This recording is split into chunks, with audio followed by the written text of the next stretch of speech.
Our sideline reporter Nathan Eshelman has yet another sideline report for us. Nathan, what do you got? Thank you guys. So there are lots of injuries for both sides today. For the Washington State Cougars, their offensive line is going to be missing out on star center Brock Dew. He will be out on senior day with a knee injury. Another big miss is going to be Jalen Caldwell, who is out at the right tackle position.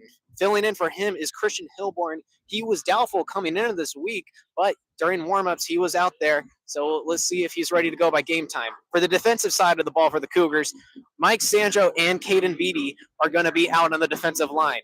Luckily for the Cougars, filling in are two edge threats in Ram Stevenson along with Isaac Terrell. It's going to be big additions for them to an already battered and bruised Cougars defensive front. For the Oregon State Beavers, quarterback Jabari Johnson is going to be questionable with a foot injury. He was not out during warmups, which it means Malik Murphy or Tristan Tia will be the ones coming in. Wide receiver David Wells is going to be out from this game as well due to a non-football incident that occurred over the weekend. Two tight ends are out for the Beavers. Cooper Jensen and Riley Williams both are questionable. It'll be a big decision to see if they are coming in for the rest of the game. That's it from me on the sideline. Back to you guys. Some notable losses on both sides of the ball. Both the Cougs and the Beavers missing some key parts there. The Cougs are down Brock Dew, their star center. And then, of course, the Beavers are down David Wells Jr., their star wide receiver as well. So both teams missing some key parts. As after the coin flip, the Cougars will option to receive the ball. So they will go on offense immediately off of kickoff. It's going to be probably Voorhees' show, I would hope, and trying to get the game started the right way. Last time you only scored one touchdown against Oregon State. 44 seconds left in the first half is when they got that done. So trying to start on the front foot this time, and maybe you pop a big return to start this game. But I like that, Oregon State deferred to get the ball first. If you're Washington State, I probably would have taken the ball first if I'm rather just trying to punch first and not be the nail, but instead be the hammer. Like Jimmy Rogers said, trying to be more aggressive. Ojeda for the Beavers to kick. It's up. Sit back and enjoy this one, ladies and gentlemen. The Pac-12 Championship. Live on KUGR. Leighton Smithson catches it, runs it to the 20. He's tripped up and brought down just shy of the 25-yard line. And the Cougs ready to be on offense first in this game. Yeah, already pushing and shoving after the play. This one's going to be intense, and I think there's probably going to be some official interventions trying to break some of these plays up. But you got to stay in character if you're Washington State. Don't go overextend yourself and get penalties. Nathan didn't mention it on that sideline report, but he texted us a little bit ago to say that there's been some trash talk, some bad blood down on the field between the Cougs and the Beavers. So we'll interested to see if any tempers boil over throughout this game. Zevi Eckhouse from the shotgun. He's got Voorhees to his right, three receivers to his right, one to his left. Long hold, trying to draw him off sides. Here's the snap. Fakes the handoff to Voorhees, gets a pass there to Tony Freeman, in and out of his hands and almost intercepted, but touches down as the first play for the Cougars. A bit of a broken play. Well, an interesting start with Tony Freeman. He's been a sure-handed receiver all year. He doesn't have that many drops, but Zevi Eckhouse almost got picked off for the first play of the game, even though that one wasn't really his fault. It was a little bit overthrown, but he did throw an interception on the first drive against Oregon State in the last game. Let's see how the Cougars respond. Eckhouse from the gun yet again. Calls an audible. Trying to set something up here for the Cougs. Voorhees moves to his right. He's got two receivers to the left. Finally, here's the snap. Hands it off to Voorhees. He tries to run it to the left side, but runs into a bevy of humanity and is brought down for a gain of just about 3. The Brock Dew being out, Kyle Martin, the backup center, having to play extended minutes in this one. Brock Dew's been off and on. He got hurt against Oregon State that first game back in November, and now he's out for this game. So it's going to be really interesting to see if Kyle Martin can continue to play well. Keep our eye on the shotgun snaps. 14 minutes, 20 seconds left in the first quarter, still 0-0. First drive so far for the Cougs. 3rd and 7, 3rd and long. Can Eckhouse get the first down? Here's the snap. Draws back. Fires a pass to Tony Freeman, who turns around, makes the catch for the first down and a little more as 4 Beavers have to wrap their arms around him to drag him to the ground. They go right back to Freeman. The first one off his fingertips. This one a much better throw from Eckhouse that wasn't so high over the top, and Freeman catches it and gets the first down. That's a much-needed first down for the Cougs. They have some hustle offense right now. Get set up, trying to draw the Beavers off sides. Eckhouse looks back to his sideline. Going to call an audible yet again. 1st and 10. Fresh set of downs. What can the Cougs do on the right hash mark? Here's the snap. Eckhouse fires a pass to Tony Freeman. Yet again, wide open. He's going to run down the sideline. He's pushed out of bounds, but not before he got a first down and a flag on the field. They're probably going to be roughing the passer on Oregon State. They hit him very late. Kai Wallen, the defensive end, hit Zevi in the back after the throw, and then there was another flag from the side judge on the near side that was unrelated to the Zevi play, possibly, but definitely a roughing the passer on Wallen. At least one of them. There's 2 flags down. We'll see what they determine after they sort this out, if it shakes out in favor of the Cougs. Cougs are wearing their, like you said, Davis, roughing the passer against the Beavers. It'll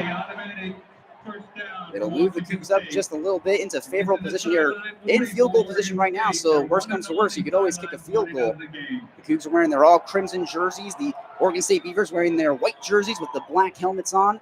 2 really good uniform pairings for today's game. Eckhouse from the shotgun yet again. Again, he still has Kirby Voorhees to his left. Sets him in motion to his right side. Fakes the snap. Here it is. Eckhouse draws back, looking for a pass deep. He'll option it over for Josh Meredith, who can't reel it in as it goes out of bounds. And now the Cougs are set up on 2nd and 10 in the Beaver zone. Well, we talked about at the beginning of the game, the keys to the game for Washington State were be disciplined, don't pick up penalties unnecessarily. Doing so would advance this Oregon State offense has been not very good this year and give them free yards. Instead, it's Oregon State on the first possession, picking up a roughing the passer. 15 free yards for Washington State's offense has not been great either. The OSU marching band chanting air ball to Zevi Eckhouse after that incompletion.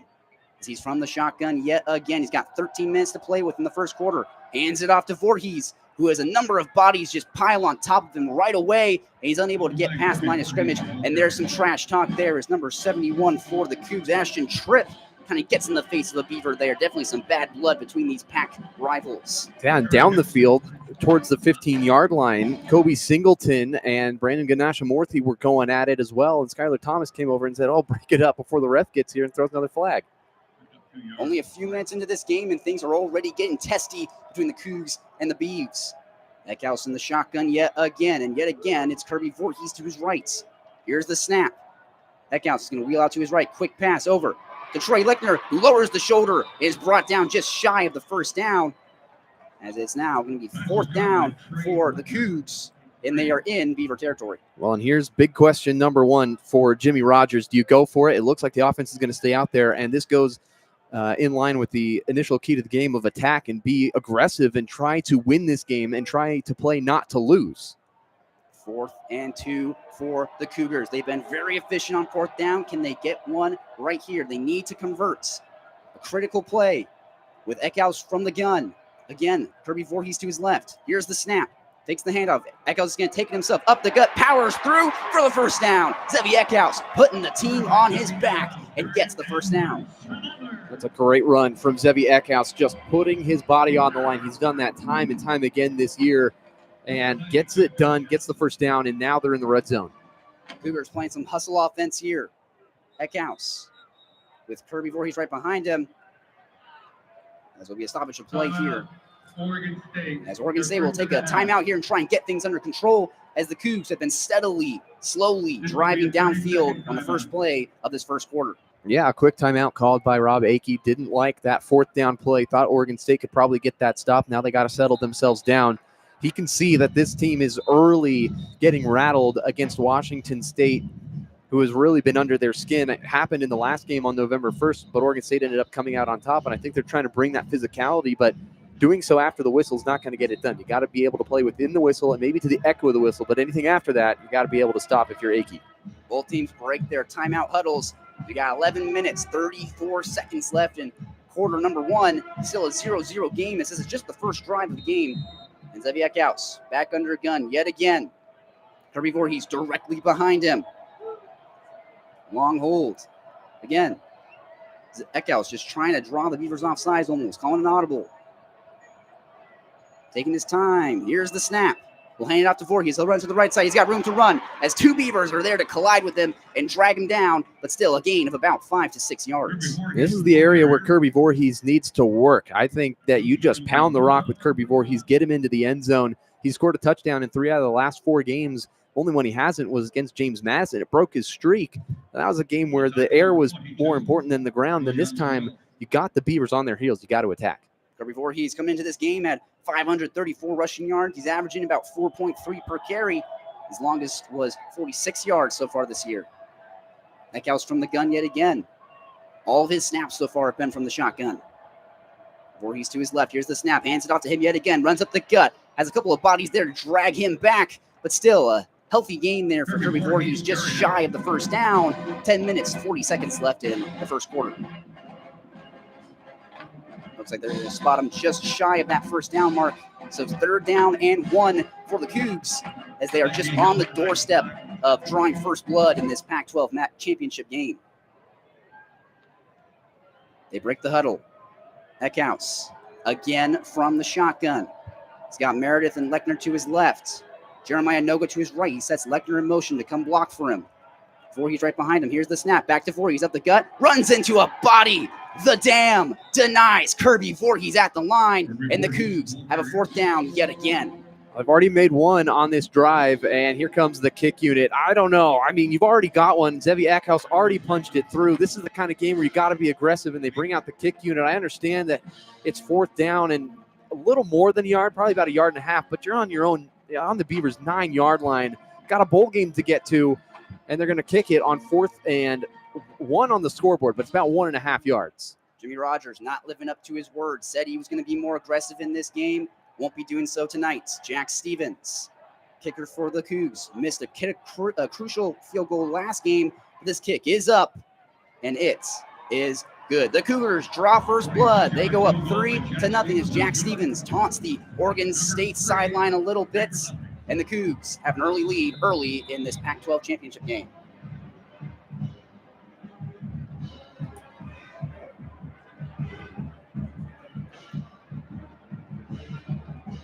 We're going to take a break here as the Oregon State Beavers are again set to have their first drive of the game.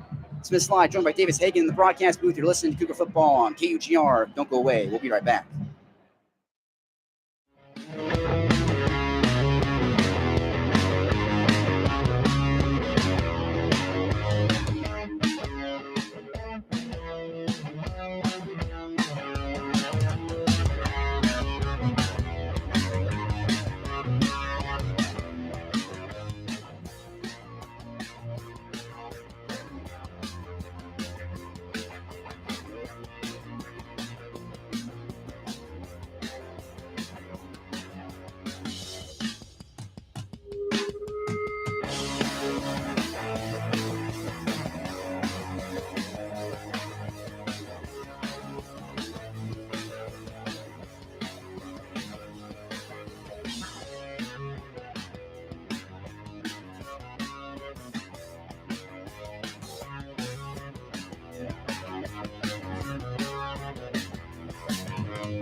Three to nothing. The Cougars lead this game early in the first quarter, and so far the song remains the same. The Cougars not being very aggressive when the moment calls for it there. They possibly could have gone for it on 4th and 1, but ended up just kicking the field goal, putting it on the leg of Jack Stevens, who was able to draw first blood, get the first points on the board for the Cougs. But an interesting play there from Jimmy Rogers to not go for it on 4th and 1.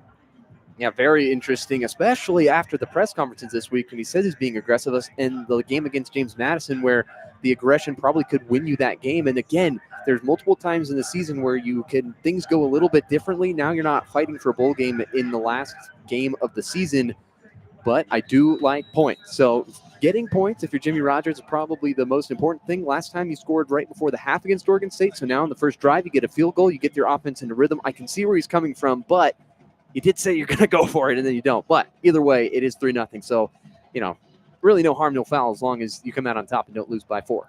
Ryan Harris, the kicker for the Cougs, winds up this kick, and now the Oregon State Beavers have a chance to respond. They receive it, run it up to the 15-yard line. At the 20, he's brought down and smothered by a bevy of Cougar bodies. And now the Beavers are set up on their own 20-yard line and have an opportunity to respond, even though there's a flag down on the field.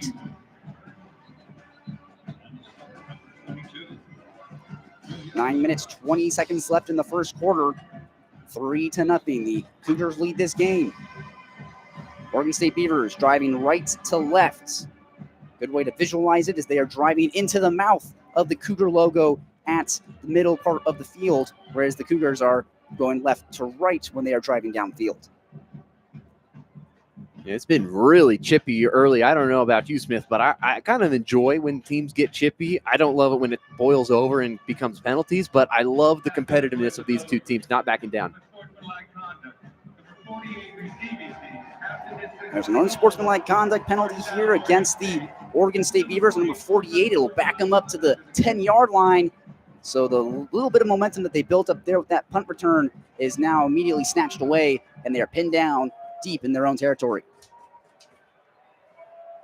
It's going to be number 10, Tristan Tia, the freshman quarterback, starting tonight for the Oregon State Beavers. He takes the snap, hands it off to Hankerson. He'll run to the right side and collides with number 44, Parker McKenna, who went helmet to helmet with Hankerson and just dropped him to the ground for a gain of just about 2.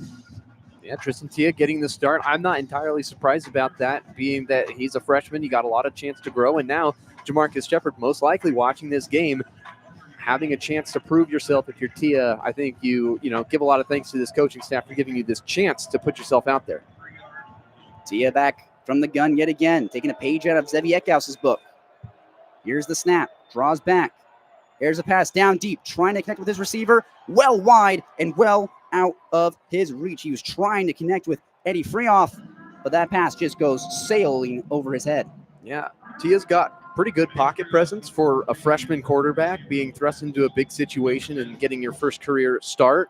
But that one just a little bit too much on that one. Got to be able to put it in a bucket, and deep throws are tough, but those are something that he'll probably get over the course of his career. He's got a lot of potential.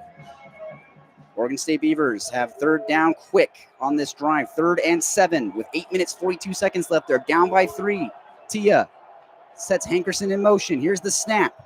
He'll get a quick pass over to number 12. He tries to evade pressure. He's grabbed by the shoulders and brought down to the ground for only a gain of just a little bit, as it was Zach Card there to make that catch, but had nowhere to run. Zach Card trying to fill in for David Wells, no longer with the team after incidents from this last weekend, not playing in this game. And Zach Card listed 5'9", 162. He tried to break away, but there's no way you're getting away from this strong defense of Washington State. This Cougar defense has been really great at breaking up passes, not the best at getting interceptions, and they've been great at being able to shut down opportunities like that. As Tucker Large gets nabbed for an unsportsmanlike conduct penalty there, it looks like it's going to give a first down right into the hands of the Beavers. Well, that's the worst thing that could have happened for Tucker Large.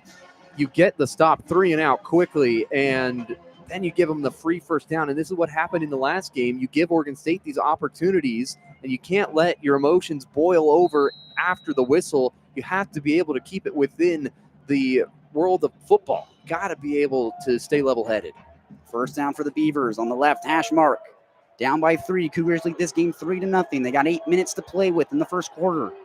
Tia, long hold here. Here's the snap. Hands it off to Hankerson. He tries to muscle up the gut, and he will. Hits the hole, but he's brought down as 2 linemen were there to just close the gap. He gets a gain of just shy of 5 yards. Anthony Hankerson's going to have probably 25 to 30 carries in this game. He's been averaging over 20 carries per game. Even though he's only averaging around 4 yards per carry, the sheer volume of the amount of touches he gets puts him over 1,000 yards for the year, and he's just going to be a bowling ball all game long. Going to be tough to stop. We said it a lot, Davis. It's going to come down to the Oregon State Beavers just handing Hankerson the ball over and over again. Tia with the snap, fakes the handoff to Hankerson. He's got Buddha play there, trying to pressure him, but he gets a pass there to Trent Walker, who collides with the man, stays on his feet. The ball comes loose. It's a fumble. Did the Cougs recover it? Yes, they did. The line judge says that they recovered the football, and the Cougs get a turnover and a crucial stop. Looked like it was Kenny Worthy that blasted him, maybe Caleb Franzel. It's hard to tell. Haven't seen a replay on it. The stadium now showing a replay, but what a hit on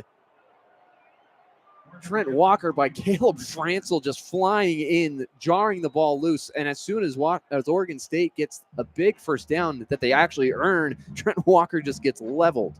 Like you said there, Davis, Trent Walker was kind of wide open, got that pass from Tia, looked like he was going to have a first down and a lot more, but then just got absolutely rocked. And that's where the defense for the Cougs has been great. They've been aggressive, they've been physical, they've been able to make it really hard for you to go to the air. So that's why we were saying it's going to have to come down to them feeding Hankerson, because when they go to the air, you have to run into that secondary for the Cougs, and it has been absolutely electric. As we are getting set for the Cougs to have the ball in the Oregon State half, they're up 3-0 with 7 minutes, 25 seconds left with the ball after that fumble recovery. You're listening to Cougar Football on KUGR. We'll be right back.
Cougars lead this game 3-0 after a fumble there in the Oregon State half of the field. And Nathan Eschman is down on the field, sideline reporting for us. Nathan, what are you seeing down there?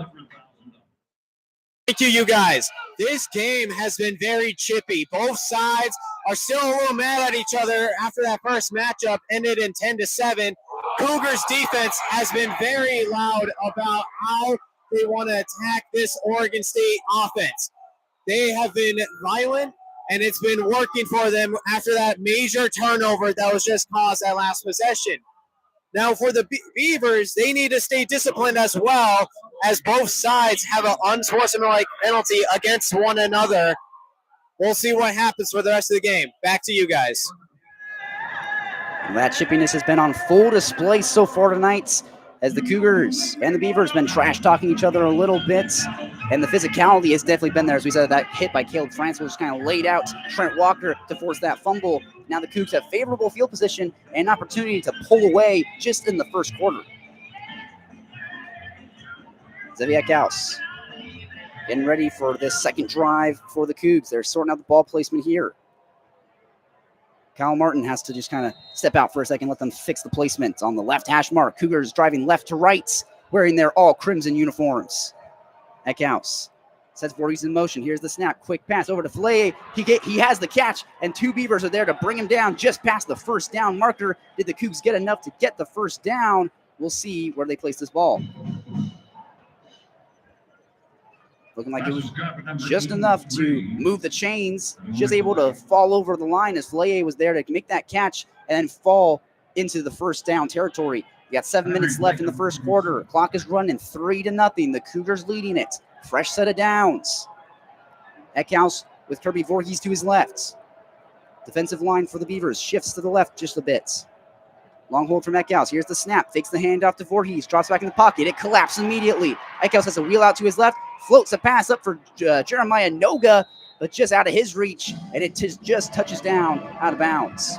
There was immediate pressure put on by Oregon State's defense. Nico Taylor, the defensive end, 6'5", 264, chasing down Zeviak Eckhouse. He did the classic quarterback spin move, try to get away from it, and had to throw across his body. did a really good job throwing it out of bounds, and that was a good Zevi on that play. We got to see him throw it out of bounds. Now, sometimes he comes back and tries to force it, so we'll see what he does here, but not a bad play to throw it away.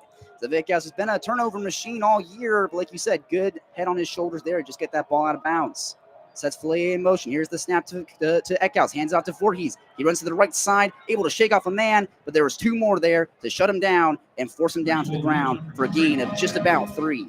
And here we go again. Now it's 3rd down and medium. It's going to be 3rd and 6 from the Oregon State 26-yard line. So last time you were able to get it to 4th and 1 from around this range. You go for it, and then you get another 4th and 1, and you kick a field goal. So if you don't get it on this play and you get close, if you decide to run the ball, the question for Rogers again is, do you kick or do you go for it? But for Cougar fans, you're hoping that Jimmy Rogers goes for it there. You didn't go for it the first time. You have a chance. See, you were handed an opportunity with that fumble to do it again. So it's interesting to see what they will do here with very favorable field position. The snap to Zevi Eckhouse. Wheels out to his left side. Quick pass to Tony Freeman. He's got him on the far side. 1st down and some more. He's dragged down into the out-of-bounds half. But nonetheless, a 1st down for the Cougs. Really big 3rd down conversion to just take that off the table for Jimmy Rogers to have to make that decision. Tony Freeman has been an emerging wide receiver. Josh Meredith has kind of dropped off as the season gone on. Tony Freeman has risen up. Eckhouse from the shotgun with Voorhees to his right. Pardon me, that's Maxwell Woods, actually. Here's the snap to Eckhouse. Fires the pass into the end zone, and they just can't connect with Jeremiah Noga. Was trying to shake off the defense, but just can't quite reel in that catch. And the senior Noga, the Oregon State transfer, he was shaking hands with Trent Walker at midfield before the game. He was probably the 2nd best receiver on Oregon State's team last year. He hasn't really been used all that much this year, but a really good opportunity in the red zone, just couldn't come down with it. Maybe a little bit too strong from Zevi. As chippy as things have been so far in this game, like you just mentioned, Jeremiah Noga shaking hands with Trent Walker, so some no bad blood there between Jeremiah Noga and his old program. 2nd and 10 for the Cougs. Left hash mark on about the 11-yard line. Here's the snap to Eckhouse. Fires a pass downfield to Jeremiah Noga, wide open, but did he get his feet in? No, he did not. They say he's out of bounds, and it is back-to-back incompletions for Zevi Eckhouse, and now it is 3rd and 10 on the OSU 11-yard line. That was going to be a really tough play for Noga. Yeah, his left foot was already out of bounds before he was having a chance to drag that back right foot, but again, going for the same spot, going for Noga, trying to get him his touchdown, and just 2 errant throws from Eckhouse, and then also not really knowing where you are, and Jeremiah Noga going out of bounds. And Angel Johnson subs in on 3rd and long. Scary sight for Coug fans. Angel Johnson out on the field.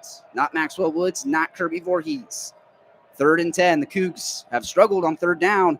Let's see if they can't get something going here. Here's the snap. Eckhouse fires a pass to Jeremiah Noga, who has it, and he's pushed out of bounds for a gain of about 7 yards. And now the Cougs are within 5 yards of making this a 10 to nothing ball game. It was a very interesting play because you could still pick up a 1st down. It wasn't 3rd and goal. The 1st down is at the 1-yard line, and so now ball's on the Oregon State 3. It's 4th down and 2. And they look like they're going to go for it. So really interesting. You don't know what Jimmy Rogers is going to do. He's an absolute wild card. Mello is the man who knows what he's been missing. And so far, the Cougs have been missing the aggression. They're making up for it right now. Going for it on 4th down. Only 2 yards away. Eckhouse takes the snap. Wheels out to his right side quickly. Here's the pass. Over to Josh Meredith. Broken up. Denied. Shut down by this OSU defense. Nico Taylor bats it away. How about Taylor on this drive, putting pressure on Eckhouse, and then the defensive end drops out in coverage on 4th down from the 3-yard line and swats it away and stops Washington State from scoring a touchdown. And now Rogers is probably looking at his analysts and saying, well, that's why I kicked the last time. We don't want to end up with no points on a drive, do we? So really up and down so far to start this game, but that one was much further to get a 1st down. And they also tried to roll out. Maybe you try to run it next time if you get Voorhees in there. Wildcats worked all year. But either way, they get shut down by a talented defensive player, Nico Taylor. I'll tell you, Davis, when that play happened, I was looking to my spine chart for the secondary units, but I had to look all the way down to the defensive ends to find out who was number 25, Nico Taylor. So definitely, like you said, that's a very great defensive play for a defensive end to go into coverage and shut down a great wide receiver like Jeremiah Noga, able to deny him of that opportunity. And like you said, Jimmy Rogers is definitely kicking himself after that. That was something he was, again, that's why they typically don't go for it on 4th down. But the Beavers give them no quarter on that play as they turn over the ball in their own half. You're listening to Cougar Football on KUGR. We'll be right back.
As the Cougars turn over the ball on downs, the Oregon State Beavers will have it deep in their own territory. But Nathan Eshelman was down the sideline. And Nathan, what do you got for us? Thank you, you guys. Now, Oregon State has had a lot of struggles this year on offense. They have gone through now 3 different quarterbacks. This day, they're going to go with Tristan Tia, a quarterback who has very little experience in the collegiate level after using both Malik Murphy and Tabari Johnson. Johnson today was unlikely to play due to a foot injury, but leaving just Murphy and Tia to go for the starting job. And today, Tia has won it, but so far in this first quarter, he has struggled to move the ball down the field. He was able to find wide receiver Trent Walker for a first down, but Cougar defense was able to force a fumble, causing issues for the Oregon State offense. That's it for me on the sideline. Back to you guys. Beavers struck out with Malik Murphy, struck out with Gabari Johnson. So now you're hoping third time's the charm with Tristan Tia. But so far, that first drive just did not quite go their way. They got kind of bailed out by a personal foul penalty, and then, of course, had the fumble that turned it over. Tia back out under in the shotgun again for the Beavers. Here's the snap. Hands it off to Hankerson. Wheels out to the left side, and he breaks free. Here comes Hankerson. Lowers the shoulder. Gets the first down. Hank the Tank cannot be stopped. Well, one of the benefits of missing that fourth down conversion was you pinned Oregon State back, throwing 3, and then Anthony Hankerson just takes that and pushes it back in your face and brings them out to about the 14-yard line, gives them plenty of room to work with. Cougars are seeing ghosts down there on Kisa Field. Anthony Hankerson putting together quite a game so far tonight. Lucky Sam Darnold's not out there. Hankerson to the right of Tia. First down, fresh set of downs. Here's the snap. Draws back into the pocket. Quick pass over number 8, who is pushed out of bounds. And now the Beavers get a gain of just a few yards and drive their way downfield. Because it was Bryce Caulfield who reeled in that catch for the Beavers. And Oregon State just trying to find somebody else to step up in place of David Wells and Taz Reddick's also injured for this game. Trent Walker's obviously going to be the number 1 option, but who else is going to be able to step up for the Beavers? That was Bryce Caulfield out of Torrance, Washington, a Washington native, so he's getting a little bit of revenge against his home state. Tia with Hankerson to his right, sets him in motion straight behind him. Sets number 21 in motion as well. Here's the snap, hands it off to Hankerson. He tries to evade the pressure, but he's brought down by 3 Cougar bodies who wrap their arms around him and drag him down right at the 20-yard line, a gain of just a few yards. And I haven't seen a whole lot of this for Oregon State with the 2 running back set, Cornell Hatcher and Anthony Hankerson out there. They give it to Hankerson that time, but a lot of the times it's just a single setback, and you know it's going to be Hankerson, but trying to maybe divvy up the carries and not just work Hankerson to death, trying to maybe get Hatcher involved a little bit, but we'll see if they continue to do that throughout this game. Cougars lead it 3-0 in the first quarter. They got 3 minutes left. Tristan Tia trying to drive his Beavers downfield, maybe score before the quarter ends. Here's the snap, drops back. Fires the pass downfield into the hands of Caulfield, but it's broken up. Double coverage for the Cougs, denied the Beavers. Caleb Franzel put the pressure on Tristan Tia. He laid a huge hit on Tia after he let that go, but it was within 1 step, so no roughing the passer. But Caleb Franzel has been everywhere so far. The South Dakota State transfer, Jimmy Rogers loves him, and he's making plays. In a press conference, Jimmy Rogers said about Caleb Franzel, he said, quote, he's gritty. A tough kid who's been doubted his whole life. And he's putting on display right now as the Beavers are going to have to punt this ball away. They get denied on their second drive of the night. Ojeda boots this ball up downfield. There to receive it is the Cougs. He fair catches it and falls down at the 40-yard line. And now the Cougs are going to have an opportunity to drive downfield yet again. And for Caleb Franzel, 6'1", 190, pretty undersized at the linebacker position. But when he comes hot off the edges, nobody has to touch him. He can get to the quarterback. He's a really good player. If he has to fight through some blocks, maybe he'll get chipped and put off his mark a little bit. But when he gets his sights set on the quarterback, you know he's going to hit him hard. Cougs are out quickly now. Zevi Eckhouse along with Kirby Voorhees. He's got 3 receivers off to his right, just 1 to his left. 2 minutes, 55 seconds left and ticking. In quarter number 1, Cougars up by a thin margin, only 3.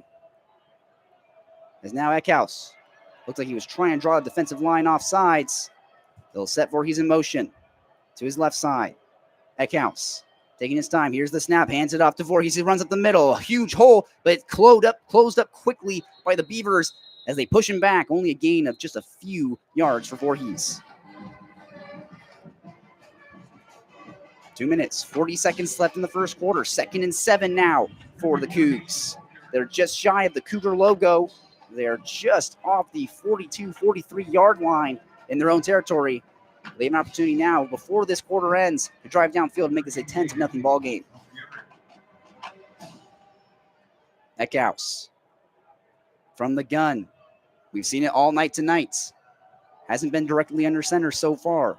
Here's the snap. Low snap. It's somehow kept up by Eckhouse as he fires a pass quickly to Tony Freeman up the gut, but he runs into a defender who drags him down at just about the Cougar logo. And now the Cougs have 3rd down yet again. Tony Freeman continues to make big plays for this Washington State team. He's really been a great receiver down the stretch of the season. Had 6 catches for 81 yards against James Madison, and including that 48-yard touchdown pass from Zevi Eckhouse. A lot of them were just quick sit-downs right in the middle, and he's not afraid to take a big hit. Eckhouse with Kirby Voorhees to his left, sets Filet in motion over to the left side to come and block on the line.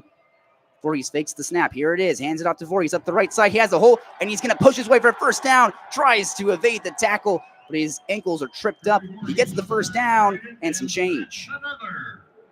Nearly breaking that one all the way. Kirby Voorhees, such a physical runner. He's seeking out contact, and sometimes instead of finding a way to break away, he tries to run through somebody and gets tripped up, but just that close to being a huge explosive play.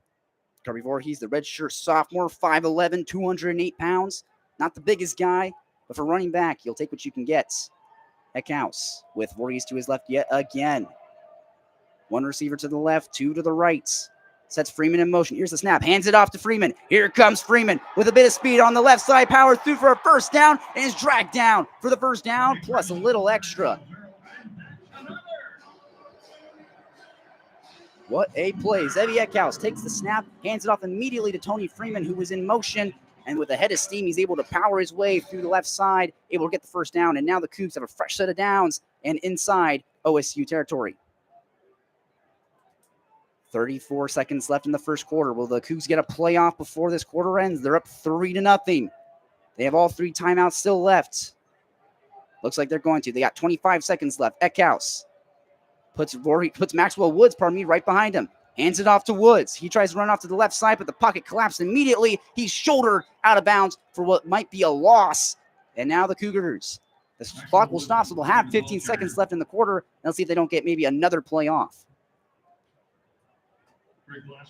Eckhouse, along with Maxwell Woods, who stays out there for this play. Play some hustle offense here. Sets Woods in motion to the right side. Eckhouse was trying to draw the Beavers off sides. And it looks like Washington State. That is the end of the first quarter. Pardon me, the time elapses here in the first quarter.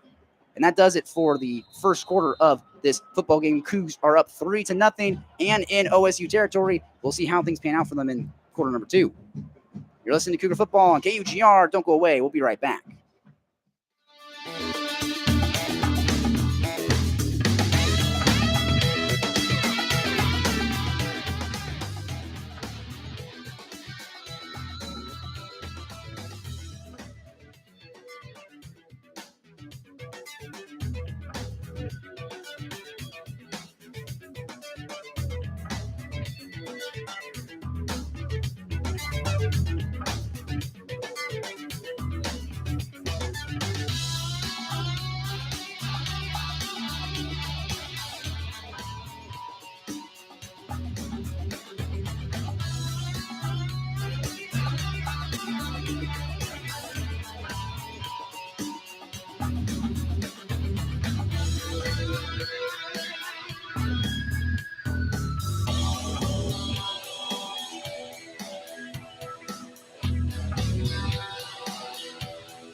stands here at Martin Stadium beginning to fill in just a little bit as the sun has just about gone down on the Palouse. The sky, a very nice dark blue, as now we head into the second quarter of action in the Pac-12 championship. The Cougs up 3-0, and that was a very interesting first quarter in this game. Very interesting, to say the least. Washington State earlier this week said, we're going to be aggressive. Jimmy Rogers said the game against James Madison maybe could have come out on top if you were a little more aggressive in certain situations. The first drive of the game, they get down to the Oregon State 9-yard line, 4th down and 1. They decide to kick a 26-yard field goal. They convert it. Good job by Stevens to get him on the board. The next drive, they go down. They get to the Oregon State 3-yard line. It's 4th down and 1. Listed on the board is about 1.5 yards. They roll out to the right. They throw it. Nico Taylor, defensive end, knocks it out of the air. So we're stuck at 3-0. It could have been 6-0. Could also be 14-0 if those two plays go their way. But ultimately, it's 3-0. Rogers didn't go for it once, then he goes for it. And so it's kind of a split right now. And it's 3-0 for Washington State up. You're pitching a shutout so far into the first quarter, and that's not terribly surprising given how well this defense has played down the stretch of the year and how this Oregon State offense is just searching for anything other than Anthony Hankerson to get things done. So a good spot right now, but it could be a lot better, and we'll see what the offense does as they're driving in Oregon State territory here to start the second quarter. Cougs will flip the field now. They're instead of driving left to right, they'll be driving right to left. So heading to that end zone on the left side here. They're just off of the Gisa field marker on the field on about the 33-yard line. Eckhouse from the gun with Maxwell Woods right behind him. Puts Meredith in motion. Fakes the handoff to Woods. Fires a pass deep. Looking for Jeremiah Noga.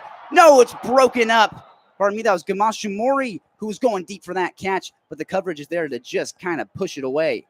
I like the shot play to start the second quarter, start out hot and maybe be aggressive. And that's the kind of thing that Rogers maybe was talking about. Maybe he wasn't talking about 4th downs. Maybe he's just talking about taking shots. They've taken multiple shots to the end zone. Now it's 3rd down and 10, and you got to find a way to pick up some yardage and maybe make it a manageable 4th down. Cougs have a tough job here now, 3rd and 11 with 14 minutes left in the second quarter. Up 3. Need to convert here. Eckhouse, and it's offsides. Looks like it was number 71, Ashton Tripp, jumped a little early. And we'll see what the call is from the officials down on the fields. False start. Number 71 offense. 5-yard penalty, still 3rd down. So Ashton Tripp gets a little, get some happy feet there as he was just too early to jump to make that play.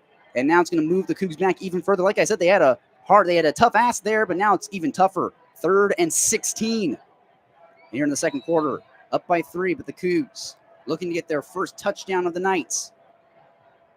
Eckhouse will put Woods in motion. Fakes the throw. Here comes Eckhouse up the middle. There was a huge hole, and he's able to get quite a gain, but he's brought down, had his ankles taken out from underneath them. Not enough for a first down, and it looks like it's going to be the field goal unit coming out for the Cougs. Well, here we go with Stevens. He wasn't converting them in pregame warmups. The wind has kind of died a little bit. The flags are kind of straight down, so not a whole lot of wind. This is the area where he had the wind at his back, so there's a tiny bit of breeze to try to help him out.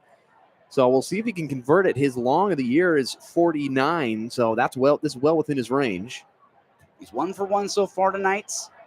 Was 0 for 1 in Corvallis earlier this year. Definitely his kryptonite as his kick is up. Doesn't have the legs. Yes, it does. Dead center. Jack Stevens, 2 for 2 tonight, getting his redemption against the Beavers, and the Cougars lead it 6-0. As the first drive for the Cougs here in the second quarter comes up successful, they take the lead 6-0 here in the Pac-12 championship game, and now the Beavers will have an opportunity to respond. Smith Sly joined by Davis Hagan in the broadcast booth at Martin Stadium. You're listening to Cougar Football on KUGR. Don't go away. We'll be right back.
To tell you just how cold it is here on the Palouse, the Crimson Gal dance team for the Cougs was wearing puffer jackets, long pants, sweatpants, along with gloves on their hands and headbands to keep their heads warm as well. It's a nice, crisp 34 degrees here on the Palouse. It doesn't necessarily take into account the wind chill either, so definitely feeling really cold down there on the field. But nonetheless, this game 6-0 in the second quarter as the Cougs got their second field goal of the night from Jack Stevens, having a bit of a redemption game after he missed that critical field goal back in Corvallis earlier in the year. Yeah, I really like so far that Stevens is 2 for 2, and I think that's going to be a big thing down the stretch of this game. If Oregon State keeps it close and you need your kicker down, I mean, maybe the fourth quarter late in the game trying to win it maybe or put it to overtime like they had in Corvallis, now he's at least seen the field and he's not coming in totally cold. He's confident and he's 2 for 2 so far, and that could bode well for the Cougars down the stretch. Ryan Harris, the punt kicker for the Cougars, going through his routine here for kickoff. He's a redshirt sophomore. Looked really solid for the Cougs so far this year. Puts up the hand, winds up the kick, and here we go. The OSU Beavers with an opportunity to respond. As this kick sails into the end zone, the Beavers will watch it go past them and will be set up on the 25-yard line. 14 minutes, 8 seconds left in the second quarter. 14 minutes, 8 seconds left in the second half. And the Cougs up 3-0. Like I mentioned before, the Cougs wearing their all crimson uniforms. The OSU Beavers wearing their white uniforms with the black helmets. They are now driving left to right on the field, and it's Tristan Tia out yet again for the Beavers. He had 2 touchdowns coming into this game with 145 yards, and so far he's been pretty solid for the Beavers as he hands this ball off immediately to Hankerson, who runs into a bevy of humanity out in front and is brought down for a gain of just about 5. Pardon me, that was Cornell Hatcher Jr., the third-string running back for the Beavers, not Hankerson. I also thought it was Hankerson initially, but I don't even see Hankerson. I see him there on the sideline now. He's just emerged from outside where the tarps are. He's trying to get himself into the game, but he's not out there for the first 2 plays of the drive. Tia with Hatcher Jr. to his right. Takes the snap, drops back, airs a pass down deep to the left side, trying to hit it with his man, and he can't quite get it. Zach Card unable to reel in that catch as Caleb Frankel was there to just kind of deny him. Pardon me, that was Kenneth Worthy III in the cornerback for the Cougs on the secondary, able to shut down that deep pass opportunity. And that was lucky for sure for Washington State that he didn't come down with that. It's a great throw from Tia, just bobbled and dropped. OSU Beavers just off of the right hash mark, driving left to right. Tia takes the snap, drops back, fires a pass down to number 7, Trent Walker, who can't quite reel it in. Double coverage was there to shut it down, and Tristan Tia got kind of lit up there by the pass rush for the Cougs. And that drive really had no chance after that drop. It didn't really feel like Oregon State had that third down play ready. There was 3 Cougars guarding Trent Walker. They know they're going to go to 7 if it's third and medium and you're going to throw it. They aren't really threatened by the other receivers. And Anthony Hankerson wasn't even out there. He was trying to convince the coaches to let him go in. I'm curious what happened to Hankerson, why he wasn't out there. On 4th and 5, the Beavers will kick it away. Ojeda's kick is up, a bit of a spiraling duck. That's fielded by the Cougs at the 30-yard line. He almost had his ankles taken out from underneath him, but he stays on his feet. He's going to run this ball to the 50-yard line, to the 45, the 40, the 35, 30, to the 25, and he's finally brought down in Beaver territory. The Cougs put themselves on the doorstep early in this second quarter. And Tony Freeman wearing number 39, the extra jersey, because Polano has number 0, so you can't have 2 out there. So Tony Freeman just takes it down. He's been a great punt returner all year for Washington State, and again, sets them up huge. He had a big one against Louisiana Tech to help set up a big touchdown that helped clinch that game. And again here, what a return by Tony Freeman. I'll tell you, Davis, I was scanning my spine chart, and I couldn't find number 39 anywhere, and I was worried for a second. I just did not have him on my chart, but like you said, Tony Freeman wearing the extra jersey. So now the Cougs will have the ball. What a crucial return by Tony Freeman to put the Cougs on the doorstep. They have 13 minutes, 6 seconds left in the first half. An opportunity to make this a 13-0 game. Eckhouse from the gun yet again. Sets the man in motion. Here's the snap. Hands it off to Voorhees. He's going to run to the right side, but he's swallowed up by the OSU defense. The line was able to shake off the Cougs and shut down Kirby Voorhees as there's some more smack talk going down there. Some players getting pushed, some players getting shoved. Like Nathan's been telling us all night, it's been very chippy on the field. 12 minutes, 40 seconds left and ticking in the first half. Cougs up 3-0. They're on the 25-yard line, just off of the Pack logo on the far side of the field. Zeviek Eckhouse from the gun. Voorhees to his left. It will set him right behind him. Here's the snap.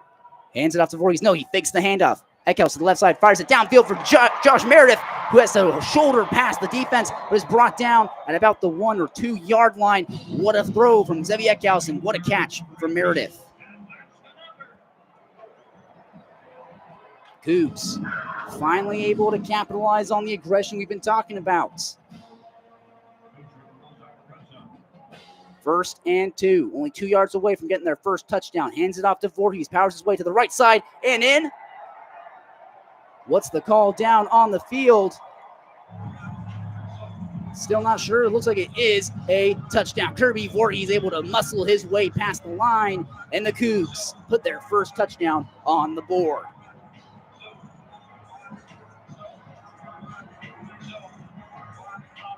As Zeviek Eckhouse is lifted up there by his lineman.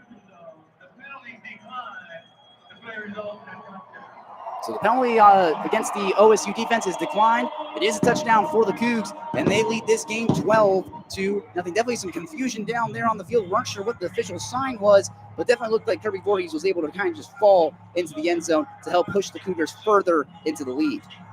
He got absolutely rocked by Nico Taylor, but it was enough to propel him into the end zone. So either way, Voorhees is going to take it. Jack Stevens looking to make this 13-0. Here's the kick for the extra points. All too easy. Absolutely drills it. And now the Cougs lead this game 13-0 with just 12 minutes left in the first half. And the Cougars have been absolutely dominating as the Cougar Dance Squad will come out to hype up this crowd. You're listening to Cougar Football here on KUGR. Don't you dare go away. We'll be right back.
Earlier in this game, Isaac Terrell headed to the injury tent for the Cougs, and our sideline reporter, Nathan Eshelman, was there to get the inside scoop. Nathan, what do you got?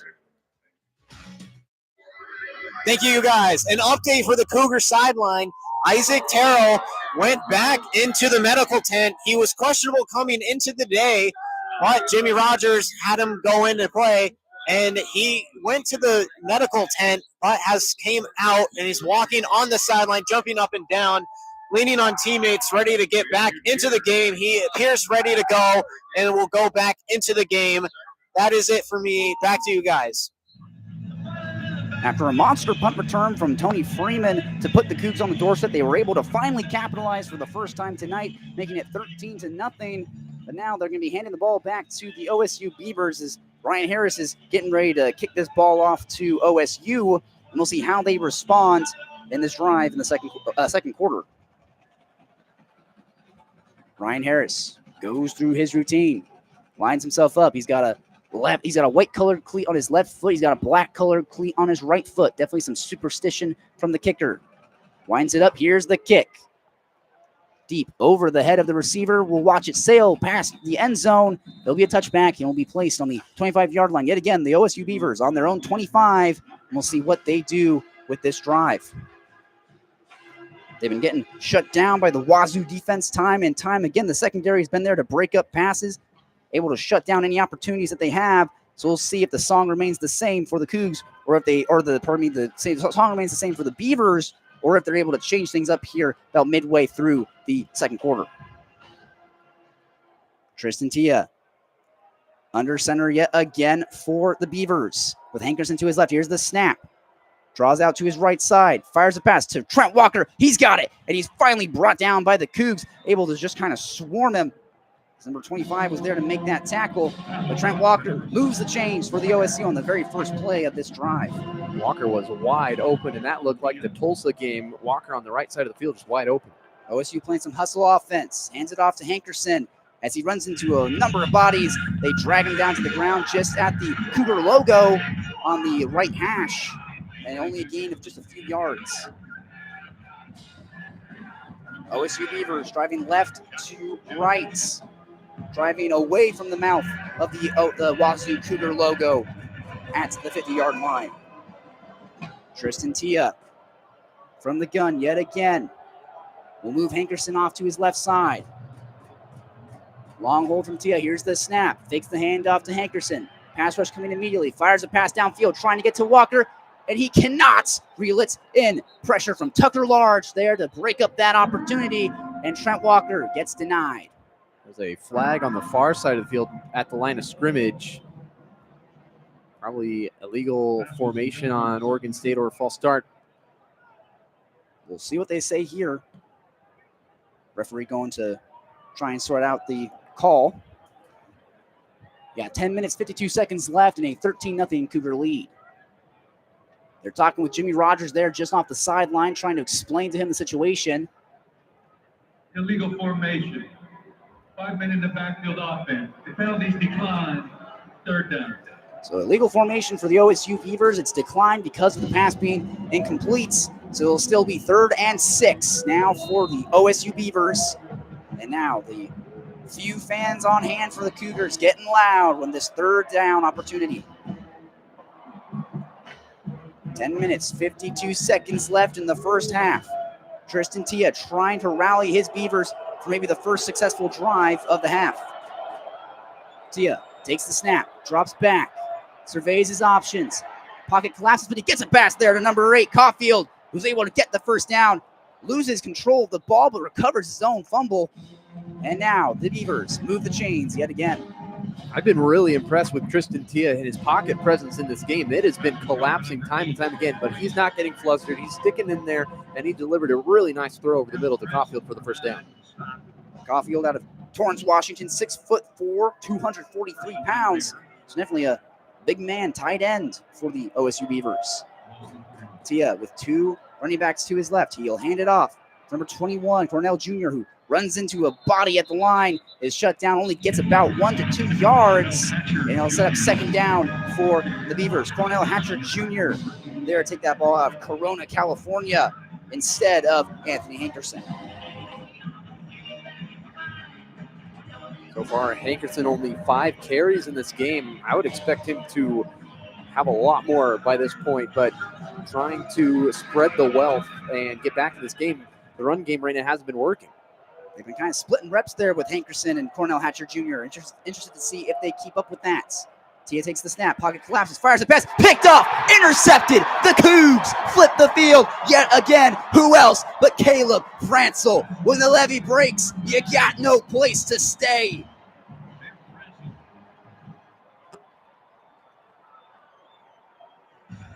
What a play by Caleb Franzel. The undersized linebacker gets his second interception of the year. He has been everywhere in this game. Big hits all over the place. Tia stood in the pocket. He's got great pocket presence, but he couldn't see Franzel, and he threw it right to him.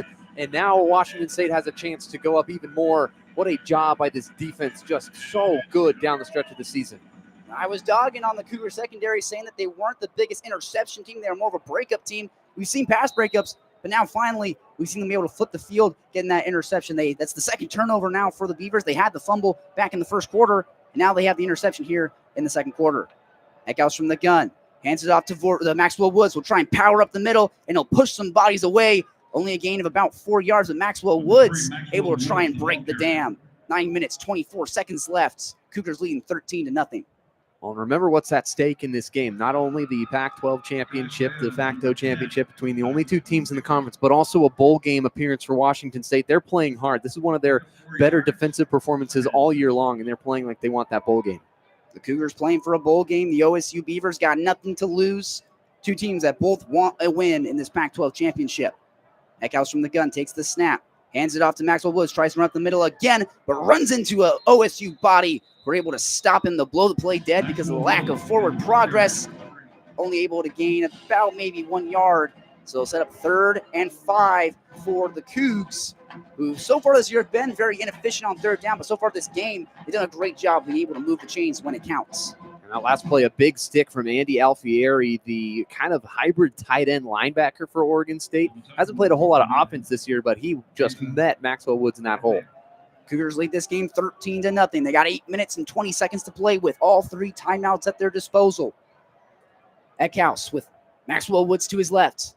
Fakes the snap. Here it is. Drops back. Pocket collapses. Has to roll out to his left. Fires a pass over to Tony Freeman, who evades the tackle, but runs into 2 more bodies who bring him down. But he moves the chains just at the Cougar mouth of the logo.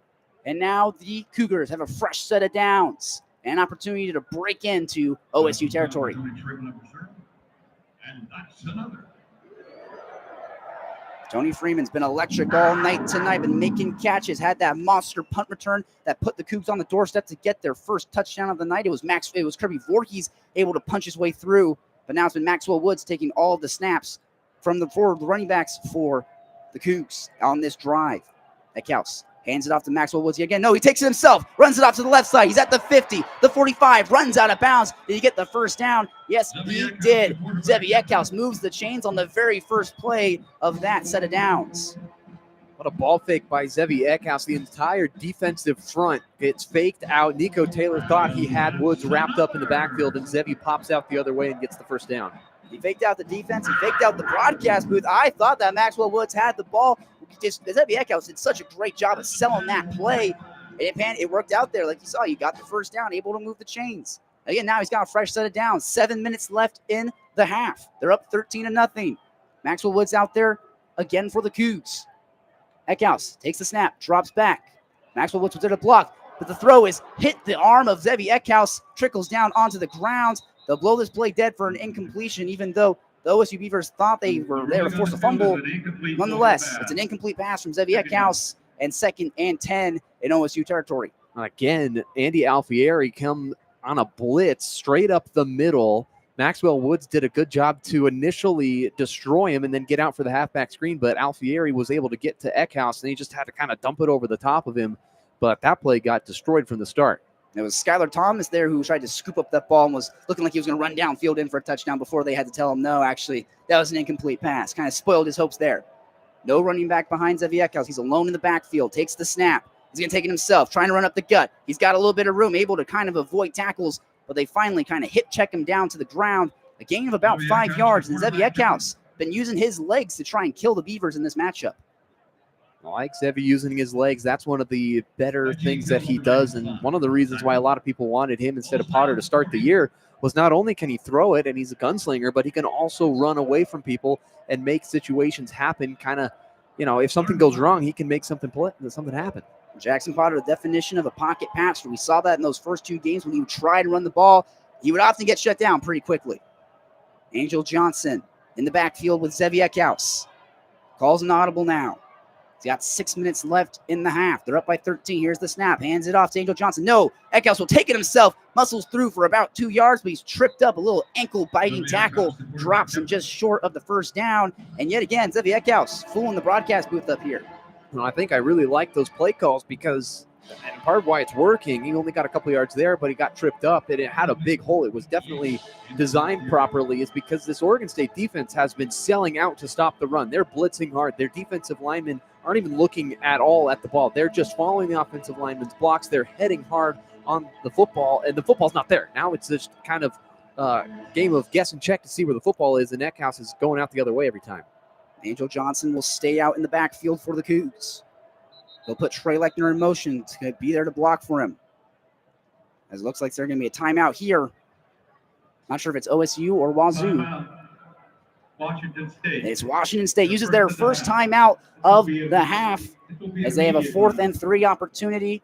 Good play call there from Jimmy Rogers. Maybe slow things down and get a better play set up. But nonetheless, the Cougs lead this game 13-0 in the second quarter. 5 minutes, 20 seconds left in OSU territory. Will the Cougs capitalize? You'll find out here in a little bit. You're listening to Cougar Football on KUGR. Smith Slide, joined by Davis Hagan. Don't go away. We'll be right back.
The sun has completely descended on the Palouse tonight. It is drenched in black outside of the stadium. And from the broadcast booth, we can kind of see the RV lot for the tailgate for the Cougs. And we were mentioned before the start of the game. Looking out there, this is one of the thinnest RV lots we've seen so far this year. Usually it's packed to the brim. Every single RV kind of stacked on top of each other, trying to find room.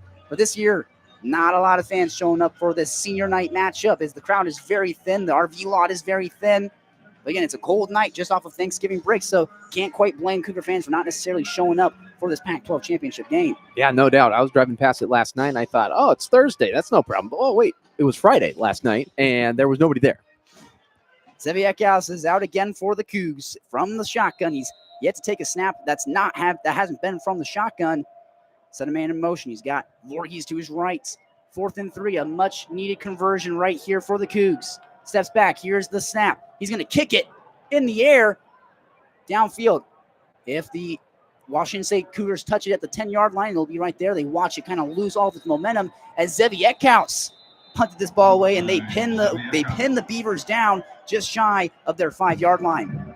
Well, they go with the quick kick option. Eckhouse, good punter, actually. Like, he can pin it down inside the 10 more times than not. He's done that when they ask him to do it, and catches the Beavers off guard. It catches pretty much everybody off guard. I don't think anybody was really expecting that. You've already tried a couple times on 4th down.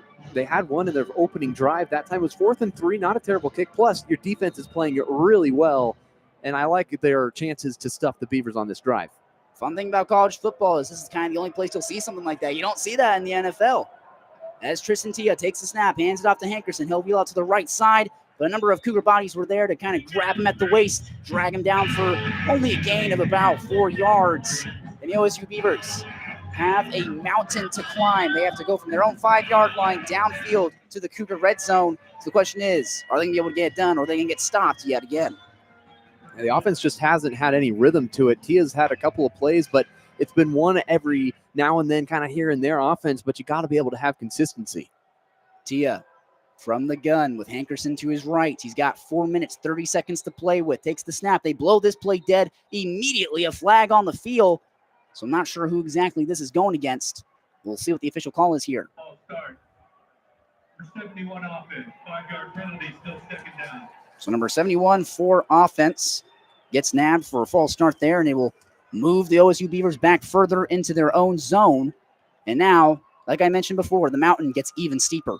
Now, that one, I'm going to credit that one to Caleb Franzel. He was coming off the edge. He was showing pressure, and Josiah Timoteo, the left tackle, was very nervous, to say the least, that Caleb Franzel was coming at him. He's already hit the quarterback a couple times and an interception, so Franzel continues to be a beast. He's been terrorizing the Beavers all night tonight. Like you said, that interception was a clutch play for the Cougs to give them that drive they weren't able to score on. Here's the snap for Tia. Fires a pass over to Caulfield, who has 2 Cougs, 3 Cougs there to collide with him and punish him for that pass. Nonetheless, he reels it in and gets a little bit of a gain for the Beavers. Now they have 3rd and 8, so still 3rd and long. We'll see if they're able to convert. Yeah, and that play, that time Caleb Franzel came off the edge again, and he beat Timoteo after the first contact. He was a half second away from getting a strip sack on Tia, who is still really not escaping out of the pocket at all. He's kind of been a statue back there. Tia's got 2 receivers to his left, 2 to his right, and Hankerson just in his back pocket. Here's the snap. Drops back just shy of the Cougar end zone. Fires a pass to Trent Walker. He reels it in, but is brought down by number 8, Kenny Worthy, who was able to just wrap his arms around him, spin him down to the ground, and the Beavers come up short of the first down. Yeah, so now 4th down, and the punt unit's going to come out there. If you're Oregon State at this point, this is kind of a really awkward place to be at your own 17-yard line. Can't really go for it because if you get stuffed, you're basically giving Washington State a touchdown, but just half a yard away from picking up a first down and keeping the drive alive. And now Washington State's going to have around 2.5 minutes to try to get a touchdown or a field goal to end the half. And this is where that pinpoint kick from Zevi Eckhouse comes in clutch, able to kind of pin them down their own half. The kick from the Beavers. High arcing shot. Fielded by Tony Freeman. He's going to try and run it. Can he get another monster return at the 40, 45, 50? At the 45, brought down. Tony Freeman. Back-to-back great returns as the punt returner. Tony Freeman doing everything tonight. Tony Freeman's trying to get himself on an NFL roster in the next couple of years being a punt returner. They could really use some of those guys and at the kick return, especially with the way the football is changing and the special teams are kind of being phased out. You get an explosive guy like that, anybody's going to want him. And the Cougars are lucky that they have him because he's flipped a couple of these games, especially against Toledo and Louisiana Tech at home. Those big punt returns really are damage the other team. Those are the hidden yards in football when you get the special teams. And all of a sudden they're at the Beaver 45 instead of their own 30. Tony Freeman, 5'8", 175 pounds, junior out of Westerfield, Connecticut. He's been a difference maker for the Cougs all year. 473 yards come into this game. Eckhouse is in the backfield with Kirby Voorhees to his right. Sets Trey Lechner in motion. Takes the snap. Puts a floater up. Caught by Kirby Voorhees. He's got room to run. He's got first down. And some more at the 25. At the 20. And brought down. Kirby Voorhees getting it done any way he can.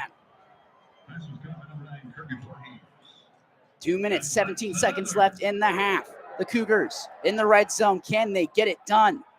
Eckhouse takes the snap, try and draw him off sides. Now Eckhouse is going to call an audible. The sideline for the Cougs chirping at him. Looks like they're trying to set up some kind of play as they will call a timeout here and slow things down. As we hit the 2-minute warning here just at the very waning stages of the first half, the Cougars get a great play from Kirby Voorhees to put him on the doorstep, and all they got to do is knock. Cougars lead this game 13-0. 2 minutes left in the first half. You're listening to Cougar Football on KUGR. I'm Smith Slide, joined by Davis Hagan and Nathan Eshelman, sideline reporting. Don't go away. We'll be right back.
Davis and I have been mentioning it all night that Tony Freeman's been wearing an alternate jersey down when he goes to take those punt returns. But Nathan Eshelman was down on the sideline to try and figure out what is going on. Nathan, what is happening?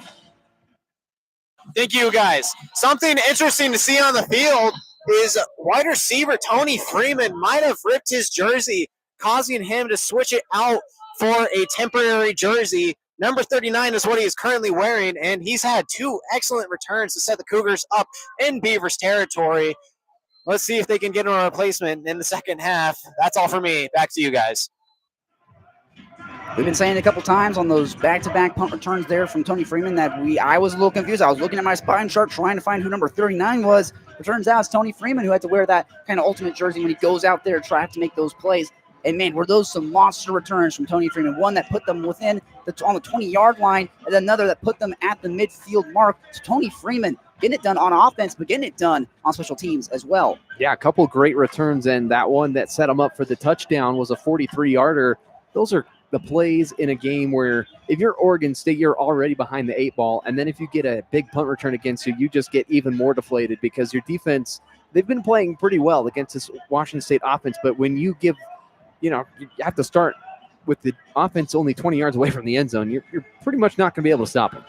Well, Cougar fans, we got some deja vu in Martin Stadium. If you're at the stadium, look up to the top left corner of the student section, and you'll see a number of Cougar fans shirtless, waving their shirts.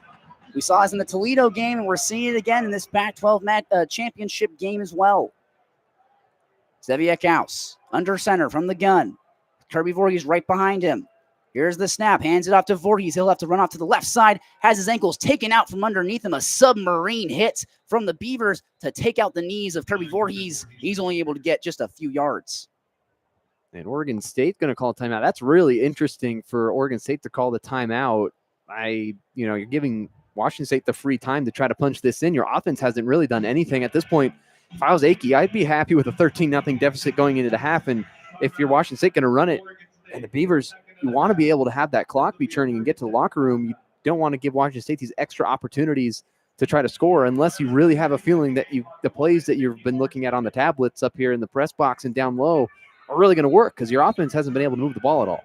Mello is the man who knows what he's been missing, and OSU has been missing some key offensive plays. Caleb Francel picked them off earlier in this quarter. And earlier in the half, they had a fumble where Trent Walker went to go up to catch a ball, got rocked by Caleb Francel as well. So Caleb Francel has been a difference maker on defense and really keeping the Beavers from being able to do anything offensively. Zeviak House from the gun yet again with Kirby Voorhees off to his right side, off in his right pockets. The snap to Zeviak House. Draws back in the pocket, fires a pass downfield into his man who's brought down.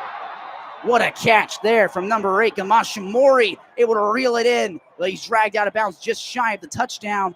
But the Cougars have an opportunity to punch this ball in.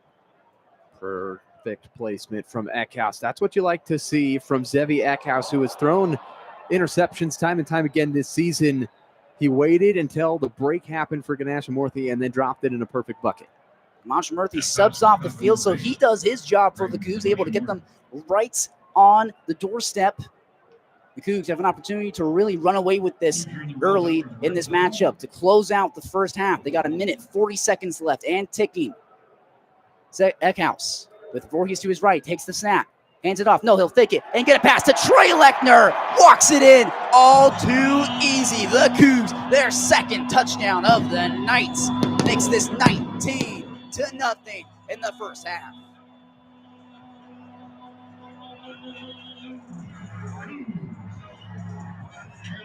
Trey Lechner reels in, touchdown, number 3 for the Cougs. He had 2 against San Diego State University. I was on the call for that game, and I remember being shocked that Trey Lechner had 2 touchdowns in the matchup, but he gets number 3 on the season tonight.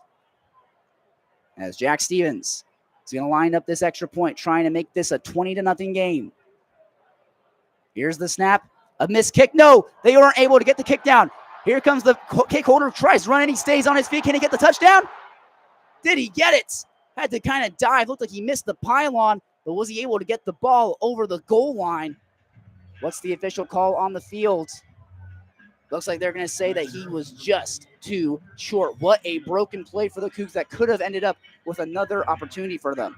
Yeah, a bobbled snap. Ryan Harris gets it and runs over an Oregon State defender. Didn't get it, but he showed some toughness. I don't know if I want my punter lowering the shoulder trying to run it in, but either way, they still got the touchdown. But that was a mishandled snap, but he almost made up for it. But now, you leave that point on the board. If Oregon State's offense wakes up and finds a way, a couple of missed opportunities in this game for Washington State, the extra point right there, but also they went for it on fourth down at the 3-yard line in the first quarter, didn't get that, and they missed out on a touchdown. So a couple of points left on the board in this first half, but still a really good half for Washington State. You'll see teams fake the kick, have the kick holder take the ball, run in for a touchdown. That was definitely not planned from the Cougs. They were not expecting that to happen. But Ryan Harris, like you said, just kind of panicked there, got it in his hands, kind of bobbled it a little bit, and then realized, oh man, I got to make something out of this. So gets on his feet, tries running in, good effort, able to kind of like lower the shoulder on one guy, able to kind of muscle him out of the way, and then wasn't able to beat the second guy as Ryan Harris is back to kick it yet again. The kickoff downfield for the Beavers. They'll, again, watch it sail past the end zone for a touchback, and they'll be set up on their own 25-yard line. They got a minute 34 left in the second half, down by 19 after the missed extra point attempt for the Cougs. And let's see if they can't maybe break the shutouts in the first half.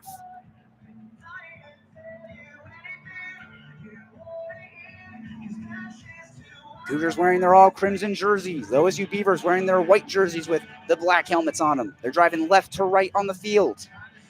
Tristan Tia out under center yet again for the Beavers. He's been taking all the snaps so far tonight. Takes the snap, hands it off to Hankerson, who's able to shake off the defense, but Parker McKenna is there to track him down like a lion, chasing down a gazelle, and just forces him down at the 30-yard line. I've been so impressed with this linebacking core for Washington State.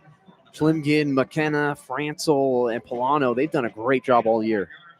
Tia takes the snap, fires a pass over to his man just out of his reach, trying to connect with number 82, Gabe Milborn, but unable to get it in his hands. Just a bad pass from Tristan Tia. That's dangerous territory, too, for Oregon State. There's a minute 10 on the clock, and if you throw another incompletion or even you run it and you don't get it, Washington State has 2 timeouts left. They can call timeout, get the ball back, and score again if you're not careful.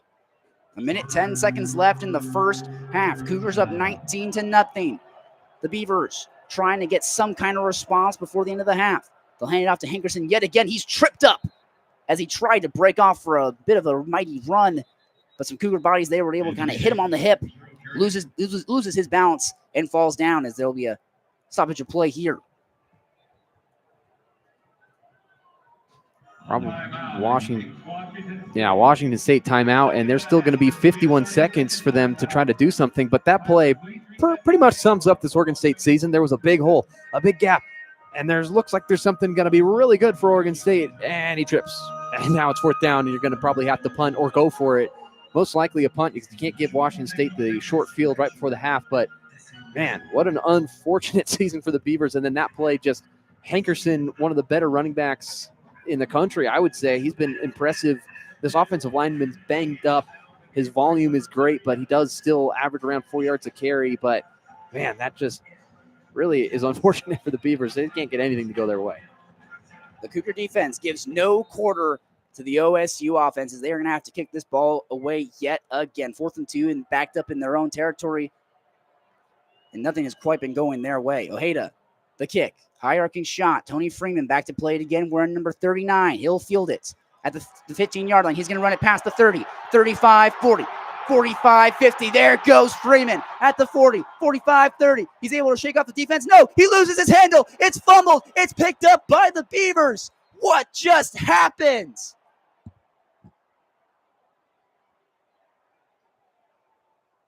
I don't believe that. Oh, my goodness. What a play by Freeman from the 15 all the way down to inside the 30. And the punter was going to push him out. And Freeman got scared of the punter and then just dropped the ball. Nobody even touched him, and he dropped it. And now Oregon State gets it back. I don't think I've ever seen that where a punter goes to tackle the returner and the returner gets so frightened that he drops the ball and gives it back to the Beavers. Oh, I don't believe it. It's deja vu down on Martin Stadium. The Beavers are back on their own 25-yard line after having kicked it away. They'll hand it off to Hankerson. He finds a hole, but his ankles are taken out from underneath them. Looks like he's going to come up just short of the first down. Gain of about 5 to 6 yards. Well, man, I tell you, that play for Oregon State before the punt perfectly summed up the season for Oregon State. And this one, season hasn't been that bad for Washington State, but so close. And then he dropped the ball. Tia fires a pass over to Caulfield. He gets it for the first down. They move the chains. And he's just out of bounds at exactly the 40-yard line. So now the Beavers have got 19 seconds left, about 20 seconds left in the half. They're going to have to probably work on a long play downfield, maybe a Hail Mary pass to get something on the board before they head to the locker room. Tia with Hankerson to his left in the backfield from the gun. Here's the snap. Drops back, surveys his options, fires a pass to Caulfield. He's got him. He reels it in, falls on his back at the 35-yard line in Cougar territory. And the Beavers have got 7 seconds left. Will they play some hustle offense? Looks like they're going to call a timeout here, maybe slow this game down. And Akey's mad that the clock's running. He called a timeout well before the clock wound down. Probably 11 seconds. That's what I thought. It looked like they were calling a timeout. They blew the whistle, but the clock just kind of kept going. Please reset the game clock to 13 seconds. So they're going to put 13 seconds on the clock now for the Beavers. They're on just about the 35-yard line in the Washington State's half of the field. So one good play here could make or break this half. Tia drops back in the pocket, looks over his options. He's sacked. He's brought down. Isaac Terrell with the pressure brings him down.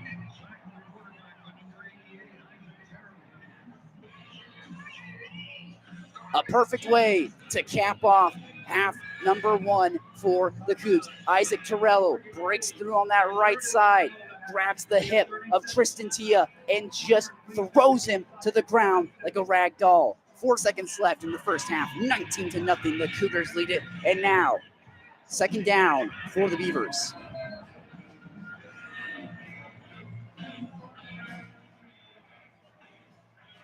Beavers break their huddle. Tia, he's got one play left to maybe salvage this half.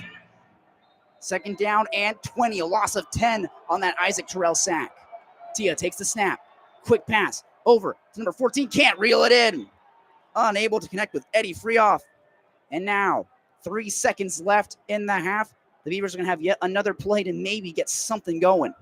They probably just chuck it down to the end zone. And Washington State's got 3 defenders at the goal line. Large, Humphrey, and Durant's back there. Just got to bat the ball down. You don't need to pick it. You just got to bat it down. Don't let it tip up into the air, anything crazy like that. Tia with Hankerson to his right in the backfield takes the snap. Here comes Isaac Terrell. No, he shakes away. Tristan Tia was able to get away from it. Has to evade the pocket. No, he's brought down yet again. Tristan Tia was running in circles, but he's finally brought down by Buda Paletti. And that'll do it for half number 1 in the Pac-12 championship. The Cougs head to the locker room up by 19 in this Pac-12 championship game. What a great defensive stand for Washington State, and they get to talk their talk on the way to the locker room, trying to separate some of the Crimson Stream from the white side, trying to go into the locker room. Both have to cross paths at the 25-yard line to go into their respective locker rooms. But what a job on the defensive side for Washington State, pitching a shutout so far and doing it in dominant fashion. Isaac Terrell getting 2 sacks, really 1.5 with Buda Paletti getting the other half sack. But what a job. You know, Freeman fumbling it. He's got to feel very bad. And, shout out Connor Simmons. He's got to be kicking himself tonight after he fumbled that ball. But, man, that was a crazy ending to the first half, but still no points for Oregon State, even though they get that big break and they drive down the field and then still couldn't convert. Kirby Voorhees got the first touchdown of the night for the Cougs. Trey Lechner followed up by getting a receiving touchdown. And they've had a little bit of help, a little sprinkled in with Jack Stevens, a few field goals as well. And so far, the first half has been the Cougars dominating on offense and absolutely dominating on defense as well. We'll head to the halftime show. We'll be back in a little bit for half number 2 when Davis Hagan will be on play-by-play. I'm Smith Slide, joined by Davis Hagan and Nathan Eshelman down on the sidelines as well. You're listening to Cougar Football on KUGR. Don't you dare go away. We'll be back.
You're listening to Cougar Football on KUGR. 12 weeks has turned to 2 quarters for Washington State to try to secure a bowl game against the Oregon State Beavers. It's 19-0. Washington State on top here at Giesa Field for the final home game of the year, the final regular season game of the year. Davis Hagan alongside Smith Sly, joined by Nathan Eshelman on the sideline. And Smith, 19-0 defense playing lights out in that first half. What are your overall thoughts so far for Washington State?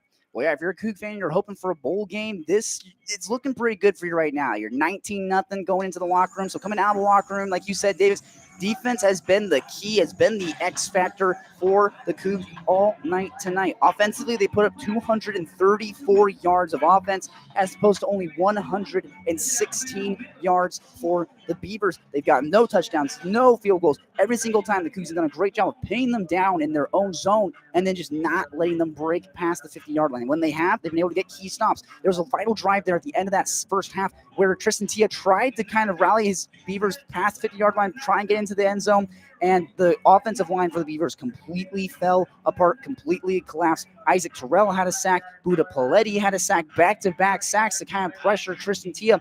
And as soon as he's gotten into a little bit of pressure, he's kind of collapsed a little bit. He's thrown a pick already tonight. There was a fumble that Trent Walker gave up as well. So the turnover battles have been going, surprisingly, the way of the Cougs. Usually it's the Cougs who are turning over the ball again and again and again. But the defense for the Cougs has been the X factor. And so far, if you were to ask me, what's my biggest takeaway from that first half, it's been the defense for the Cougs.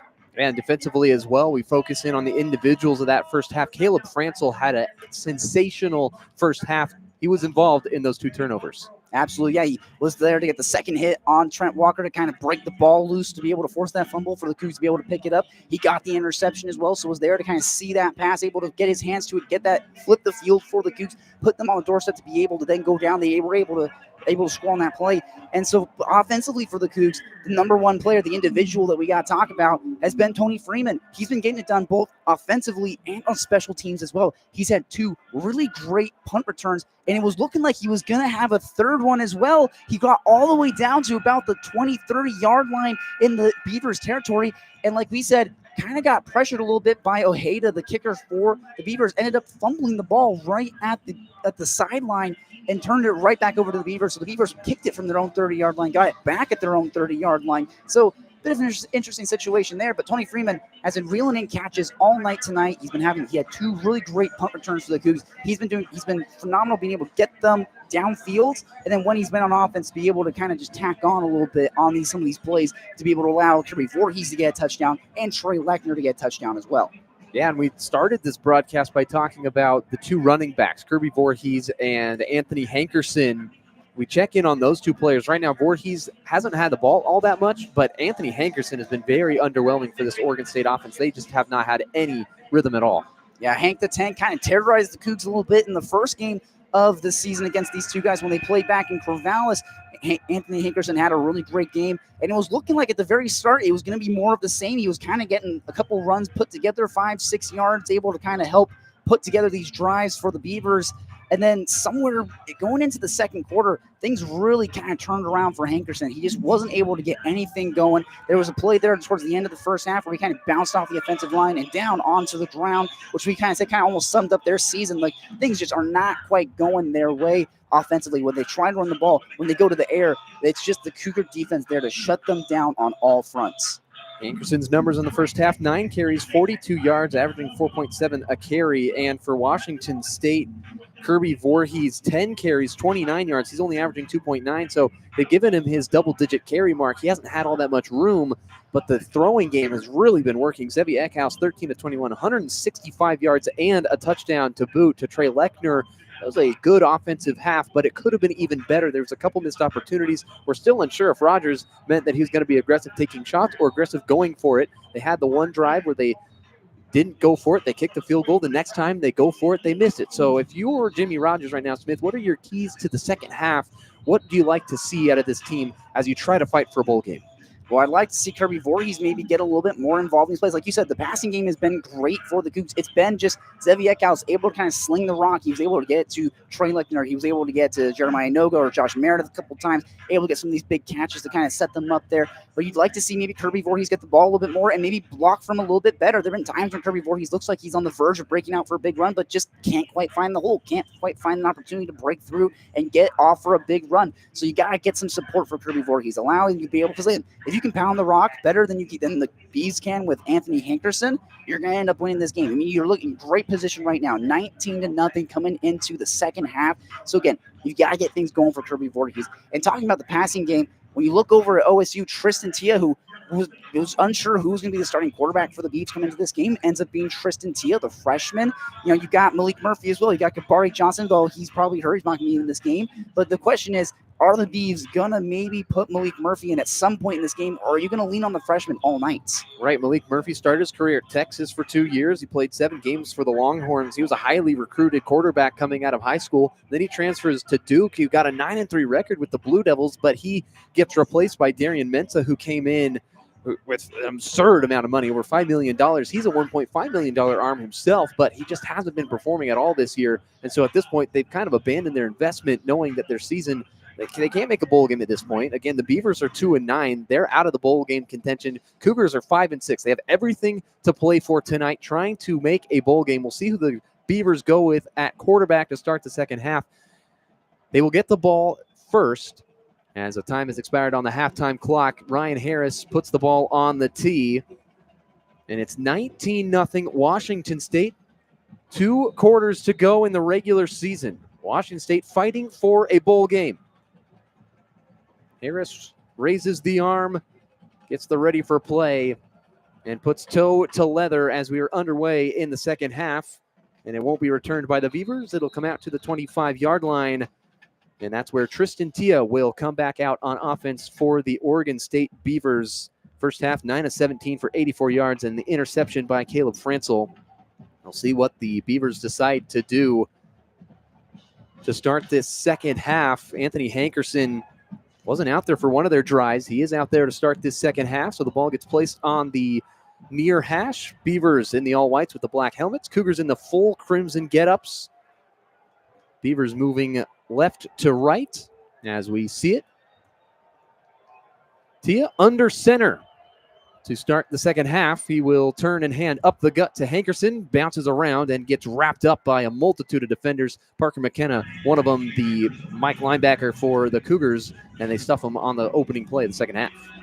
I believe that might be the first play we've seen so far tonight where the QB has been under center. It's been Zevi Eckhouse and Tristan Tia all night going from the shotgun. That's the first time we've seen him really get under center underneath Van Wells for the Beavers to get that snap. So now he's going back to the gun. So interested to see kind of the strategy there for the Beavers. Second play of the half. Cougars up by 19. Tia in the shotgun, takes a snap, looks to the right, throws over the middle, caught immediately, and then slammed into. That was Jemai East making the catch for the Beavers. And the ball came out, and Ram Stevenson gets on it, and the Cougars take it away. A really slow end to the play. Jemai East actually fumbled it, and Washington State takes it away, and they get their 3rd turnover of the game. The Beaver players out on the field are absolutely deflated, almost kind of hanging their heads after that turnover. The 3rd turnover of the night. They had the 1 interception. Now they've got 2 fumbles as well. I mean, the officiating crew is kind of talking things out here, but definitely a clutch turnover there for the Cougs to open up the second half. One of the things we want to mention is that in the past 3 second halves for the Cougs, they put up only 6 points total. So it's been really hard to finish for the Cougs. And so they rule that the forward progress was stopped. And kind of that's what I thought initially. We were looking down, seeing who caught the ball, and he was being held up. And they cannot review that play if they call it forward progress. So now it's going to be 3rd down and 3 for Oregon State, but they call no fumble on the play. So now the defense has to come back out. And what a crazy turn of events. Washington State thinks they're going to get the ball back, and we're going on about how great this defense is, and now they got to go make another play. Might have jinxed them a little bit. Perhaps. 1 minute gone in the second half. 19-0 Cougars. Shotgun snap to Tia, looks to the right, throws quickly. Trent Walker, a diving catch and a 1st down for Oregon State. Man, Trent Walker's kind of been the saving grace for the offense so far for the Beavers. We thought it was going to be Hankerson. He moves the chains right there. So he's been doing a really great job of getting these catches, being able to put them in good field position. So I'll be interested to see that Tia to Walker connection, how it kind of evolves through the second half. Trent Walker, 3 catches, 36 yards in this game. Last year was 3rd and Walker for Oregon State. This year they haven't really been able to convert those so much, around 30% conversion rate. On the first down after, they hand it off up the middle to Hankerson, and he gets wrapped up for a gain of about 1 by the defensive lineman Darian Dalton.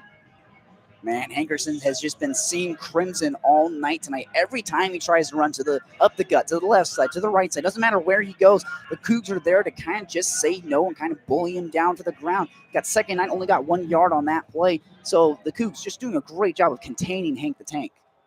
Trent Walker, the only receiver, split way out to the left. Shotgun set for Oregon State. Freehoff in motion to the right side as well. The throw complete. Freehoff gets it, and he's tackled immediately by Schlimgen and company. He's out past the 40-yard line. It's going to be 3rd down and medium for Oregon State. They went to that far side of the field, and Freehoff was able to catch it. They're still trying to find somebody to replace Reddix and Wells. Freehoff has been targeted multiple times tonight. One thing I might want to say is that yards after the catch have been at a premium right now for the Beavers. So they've been making these catches, getting these runs, but after they've been contacted, they've kind of just been brought down right away. Empty set for Oregon State. Now they motion Hankerson back in. Ball in the far hash. At the 41-yard line of the Beavers. 3rd down and 5. Tia takes the snap, and he gets sacked. He is dropped by this defensive line by Washington State. It's Donovan Fitzmaurice with the sack, making his first big play of the season. That was absolutely beautiful. Like you said, Fitzmaurice, and I believe it was Isaac Terrell there with him as well. They both kind of combined for it, but like you said, Fitzmaurice kind of was able to get the last laugh there, kind of grab him and muscle him down to the ground. So Tia has just been getting pressured time and play again. Caleb Ojeda out to punt.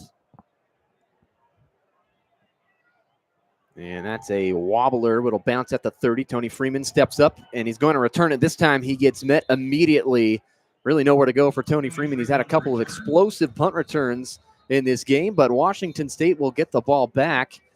It's 19-0. Cougars in front, 11:19 on the clock. Cougars will have it 1st and 10, moving from right to left when we come back. You're listening to KUGR, the student voice of the Palouse.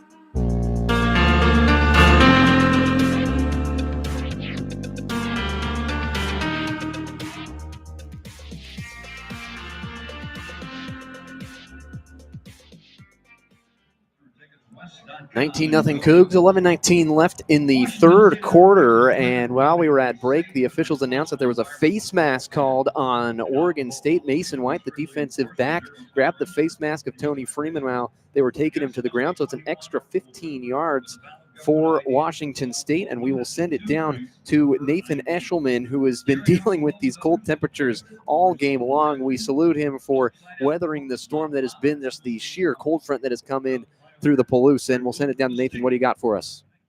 Thank you, guys. The weather is very cold down here still. It is now down to 32 degrees, hitting freezing. Cloudy skies, no snow, but with wind chill, it is still going to be a very chilly second half.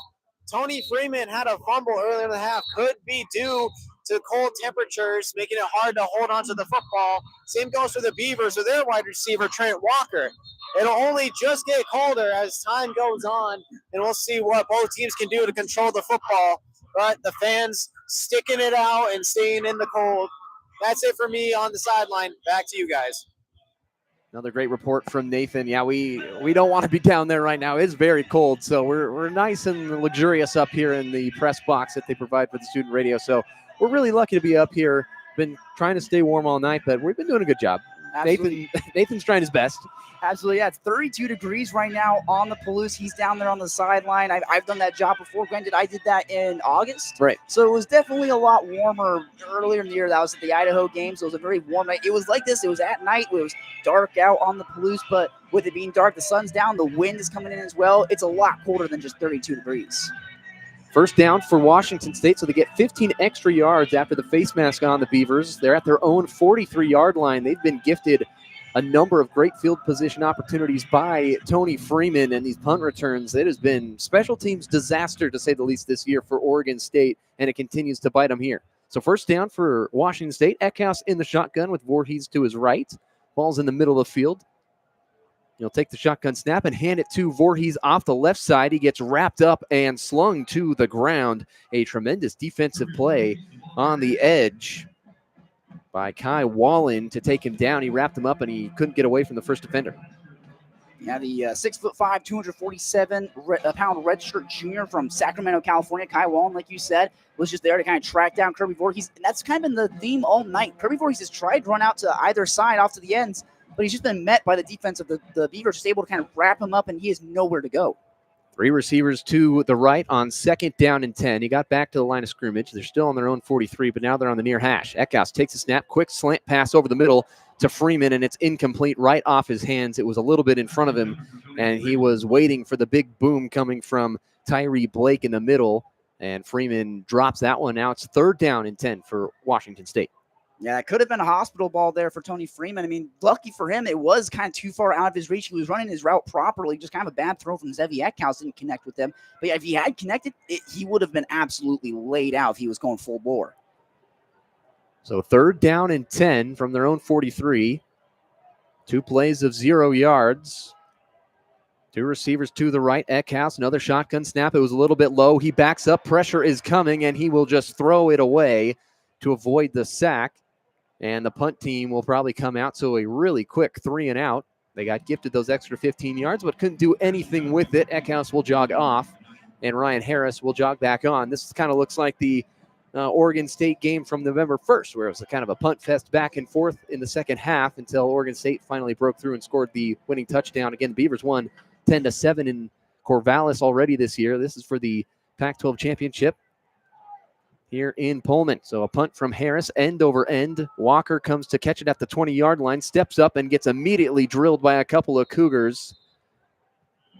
Jack Ellison was there among some other Cougar special teams players, and Washington State with another great punt and another great punt coverage. Oregon State will have it at the 23-yard line, driving left to right, trying to get on the board finally, but it's 19-0. Washington State leading with 10:21 left in the third quarter. We'll step away and be back. You're listening to KUGR, the student voice of the Palouse.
A quick 3 and out from the Washington State offense gives the ball back to the Beavers. They've marked it at officially the 24-yard line of Oregon State.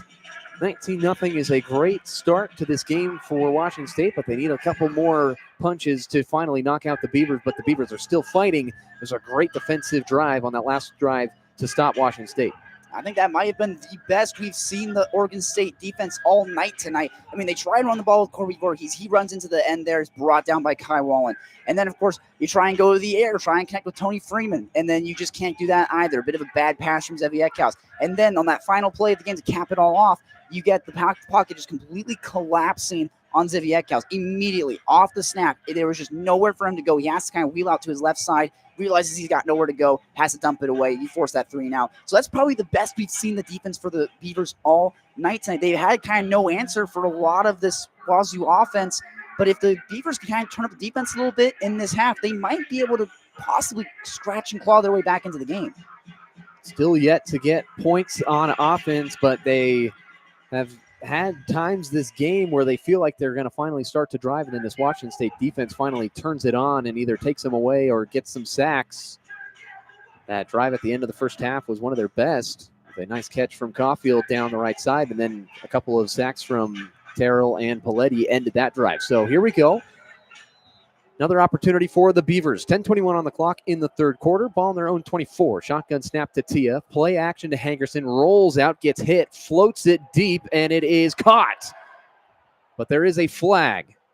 That was caught by Carson Boschman at the Washington State 45, so it was a deep throw, but there is a flag down. We'll see who it's against. It's probably going to be offensive pass interference. That's the early indication as Boschman became wide open. And it is offensive pass interference. That'll back up Oregon State. That was probably their best play of the second half by far, and they did it because it was illegal. That's a tough one there if you're the Beavers. You get a good pass. Tia got pressured immediately off the snap. It looked like he was almost going to be like a garbage play. He was going to have to throw it away. We ended up getting it right into the hands of Boschman, the 6'3", 200-pound redshirt junior, an Oregon native. But then, of course, the offensive pass interference, bit of an obvious call there. He kind of shoved his safety off with him there. And so it's a good call from the referees, but just it's been brutal all night for the Beavers, getting nothing going. They're still trying to replace Wells and Reddix. They have not found their go-to guy yet. So 1st and 22. Play action underneath throw to Gabe Milborn, and he trucks his way down to the 20-yard line. So a gain of 8. Still going to be 2nd down and long, but they set up a tight end screen to pick up a couple. Man, Gabe Milborn is one big human being. He's 6'4", 247 pounds. When he got the ball there, he's a tight end. You can tell he's more of a blocking tight end. But when he got the ball there, defensive player game kind of shut him down, and he just lowered the shoulder, just absolutely rocked them. Still gets brought down, but man, he's just a physical presence for the Beavs. So 2 receivers to each side for Oregon State. 2nd down and 14. Tia drops back in the shotgun underneath. That pass is complete to Zach Card. 2 Cougars are there. Kenny Worthy and Caleb Franzel combining on the tackle, and that will bring up 3rd down and long for Oregon State. It's 3rd down and 8 from their own 26-yard line. We'll see what the Beavers can do here. 19-0 Washington State in front with 9 minutes left in the third quarter. Tristan Tia claps his hands. They break out, and there's 3 receivers to the left. It's a tight formation. Not even out to the far hash. The ball's on the near hash. Everybody spread in tight. Walker motions out all the way to the numbers. Tia takes a shotgun snap. Clean pocket. The ball gets batted in the air, and it drops harmlessly at the 25-yard line. Incomplete. It's going to bring up 4th down and 8. One of the main struggles coming into this game for the Beavers was 3rd down conversions. They were only 37% on 3rd downs coming into this game. They were 2-8 and up until that point. Now they're 2-9 on 3rd down conversions as well. So the Beavers just really struggling when they have those kind of 3 and outs. There is a flag on the far side of the field, and one of the officials saying it's against Washington State. The flag's at the 35-yard line. 2 fouls on the Cougars. So 2 different players holding on defense. One of them gets accepted, and now it's a 1st down for Oregon State. And so, Smith, you were just talking about the great 3rd down by the Cougar defense, and then they get a flag called against them. No fault of yours, but, man, that is just unfortunate for Washington State where you finally back them up, and then now you give new life to Oregon State. So 3 receivers to the left. Beavers yet to score. They hand it off to Hankerson off the right side. He is met immediately by Cale Reeder, and he just gets destroyed. Man, K.O. Reader just laid the line on Anthony Hankerson. He's 6 feet tall, 195 pounds. Not necessarily the biggest presence down the field, but also neither is Anthony Hankerson. He's only 5'8", only 205 pounds. Put that in perspective, I'm about 5'11", so Anthony Hankerson's more kind of almost at my nose. But then again, he's also that 200 pounds, helps him out a little bit, but nothing he can do against K.O. Reader. Right. 8 minutes left in the third quarter. 19-0 Cougs. On second down and 10, Tia will set up a halfback screen, and what a effort by the defensive line to snuff that out. Ben Beatty with the deflection. Wow, he laid out. He was parallel to the ground. That's a big man making a big play right there. Just kind of dove. Like you said, he was just perfect, like almost horizontal dove to try and bat that ball away, and he does. I mean, they were trying to connect with number 21, Cornell Hatcher Jr., running back, but then, I mean, the hand of the Coug just got in the way. What a beautiful play. So third down and 10, exactly 8 minutes on the clock here in the third quarter. Cougs up 3 scores. Tia, straight drop back, pressure coming, and he is devoured by this defensive line. Again, there are about 4 Cougars in the backfield. McKenna, Dalton, Paletti.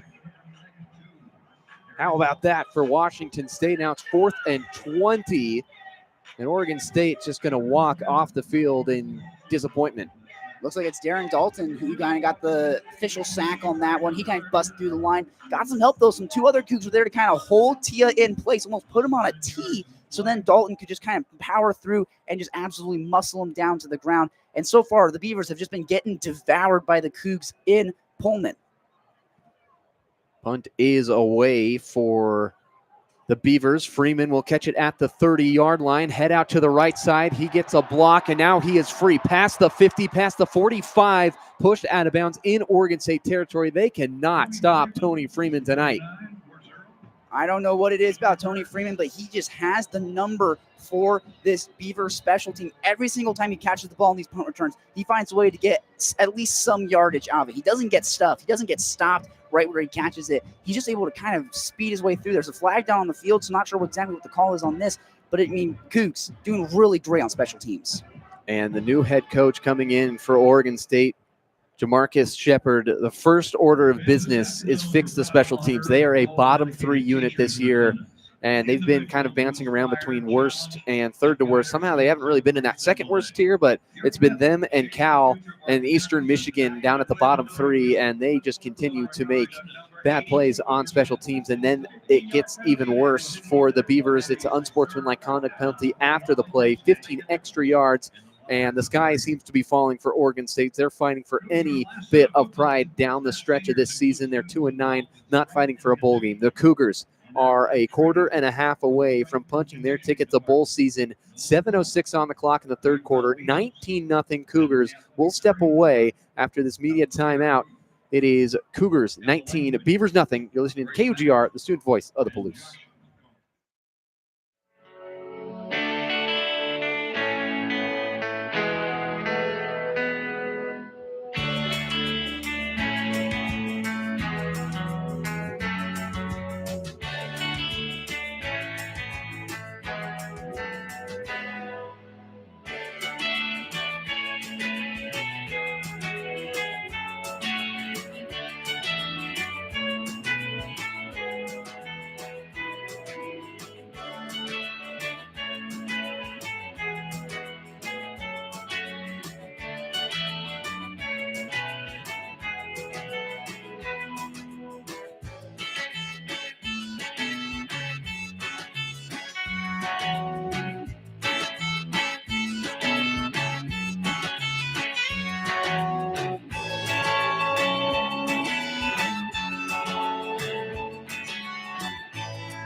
19-0. It's been sweet so far tonight for Washington State.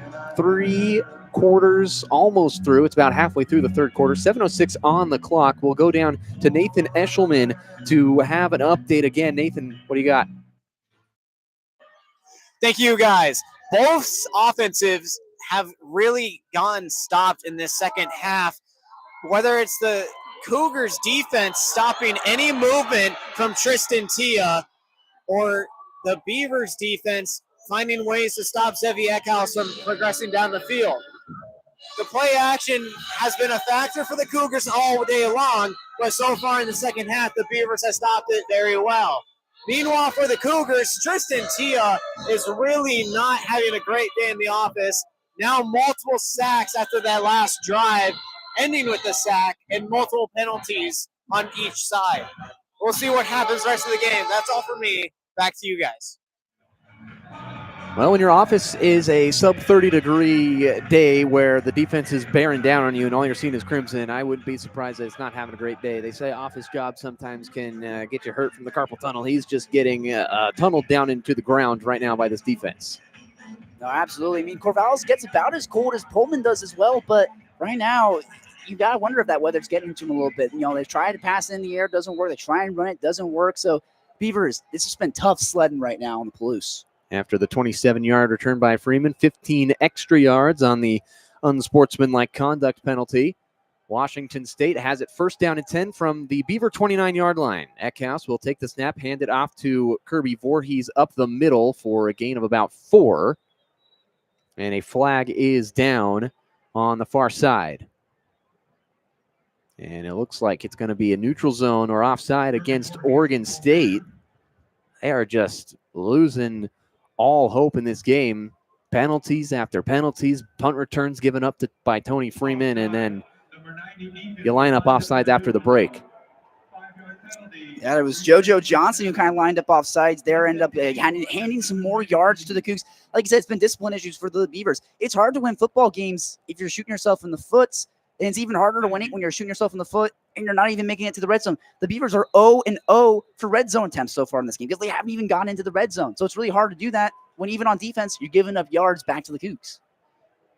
Under 7 minutes in the third quarter, 19-0. Ball on the 24 now for the Cougars. First down at 5. Eckhouse play action, rolling out, gets away from JoJo Johnson's, got the speed to the edge. Eckhouse dives down at the 10-yard line, just tripped up by Nico Taylor. Flag flies after the play. He got tripped up. They officially mark it at the 9-yard line, but the hat was off from the official and the flag is down, and another flag flies. So I'm very intrigued about what this is going to be on the far side of the field. The line judge took off the hat. 2 flags are out, using everything they can to throw those flags.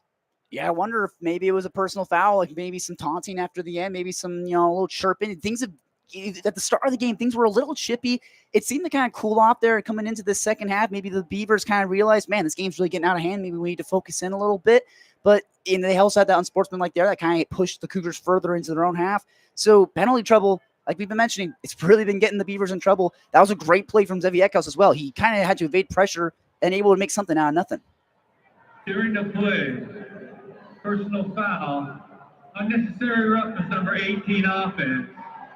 After the play was over, unsportsmanlike conduct, number 18 defense. The first penalty is 15 yards. The second will be half the distance to the goal. This is number 18 defense, first unsportsmanlike conduct of the game. Okay, so Josh Meredith picks one up, and defensively, Kai Wallen picks one up as well. And so it'll be half the distance after they sort both of those things out.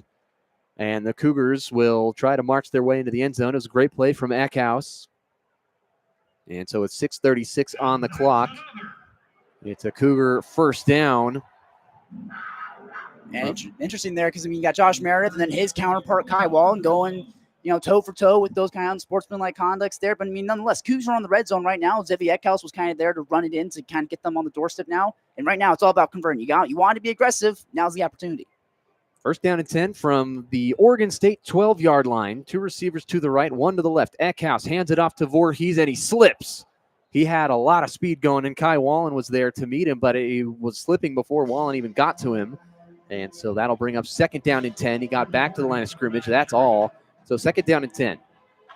Kirby Voorhees coming into this game was averaging 4.3 yards per carry. But right now, I don't think he's living up to the 4.3 yards. And 4.3 isn't necessarily that much, that great for a running back. So you're not even living up to your 4.3 yards per carry. For Kirby Voorhees, you got to turn it on here in this last half. 3 receivers to the right for Washington State on 2nd and 10 from the 12-yard line of Oregon State. The ball is in the middle. They're threatening towards the end zone. Eckhouse in the shotgun will hand it off again to Voorhees off the left side, looking for a seam, fighting through Andy Alfieri there to tackle him at the 5-yard line. It's going to be 3rd down and short. Picked up 7, so it'll be 3rd down and 3 at the 5-yard line on the near hash for the Cougars. Again, they're moving from right to left. They're threatening towards the left end zone that reads Washington State. As bad as the Beavers have been on 3rd down, they're 2 for 9, so they're kind of floating around 30% there. The Cougs are only 4 for 10, so only 40% on 3rd down. So if the Beavers can get a stop here, that would be crucial.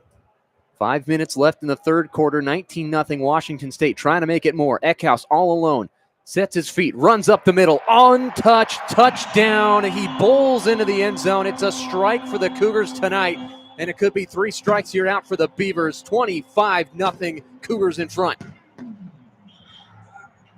Man, Zevi Eckhouse, the Culver City, California native. He was doubted coming into this year. Jackson Potter got the starting job at the very beginning of the year when he had that Idaho game, you had that San Diego State game. Then he gets kind of rocked a little bit at North Texas. And ever since then, it's been Zevi Eckhouse all day, every day. And he's been proving why he should have been the starter from the start, from plays like that. His ability to throw the ball, but his ability to use his legs to just absolutely terrorize opposing teams. They're going to go for 2 after the bobbled extra point in the first half. Voorhees in the Wildcat. Eckhouse making checks at the line. Snap directly to Voorhees. The pitch around to Leighton Smithson, looking to throw to the end zone, and it's knocked away by White, and it's incomplete. So the score holds at 25-0. They go for 2 to try to make it 27. They don't get it. And a great defensive play by the Beavers. They were ready for the trick play coming from Washington State. So 25-0. The offense finally coming alive here in the 3rd quarter. That was their first points of the 3rd quarter, even though it felt completely dominant. It was almost a little bit of a modified Philly special, a Cougar special, you might want to say there, with Leighton Smithson, or, you got Kirby Voorhees in the Wildcat position, immediately gets the snap, kind of throws it up for his teammate who comes across, gets it, and it looks like he was trying to connect with Zevi Eckhouse. That's where I say, it's almost like a Philly special. Of course, it doesn't quite work out. You're trying to do that at the college level. A lot of these college teams are going to be able to sniff that out when you try to do some kind of trick plays like that. That's why it usually works in the NFL level, because you don't see that stuff very often. But like I've been saying, you see a lot of interesting stuff in college football. And that's just another example of something that, that's why you love to watch college football, because just anything can happen when you show up to the gridiron every week. Absolutely. And a game like this is what college football is all about. There's not all that many chances for a championship. And whether or not people say it really is a championship, there's only 2 teams in the conference. It's the final game of the year. They've played once already.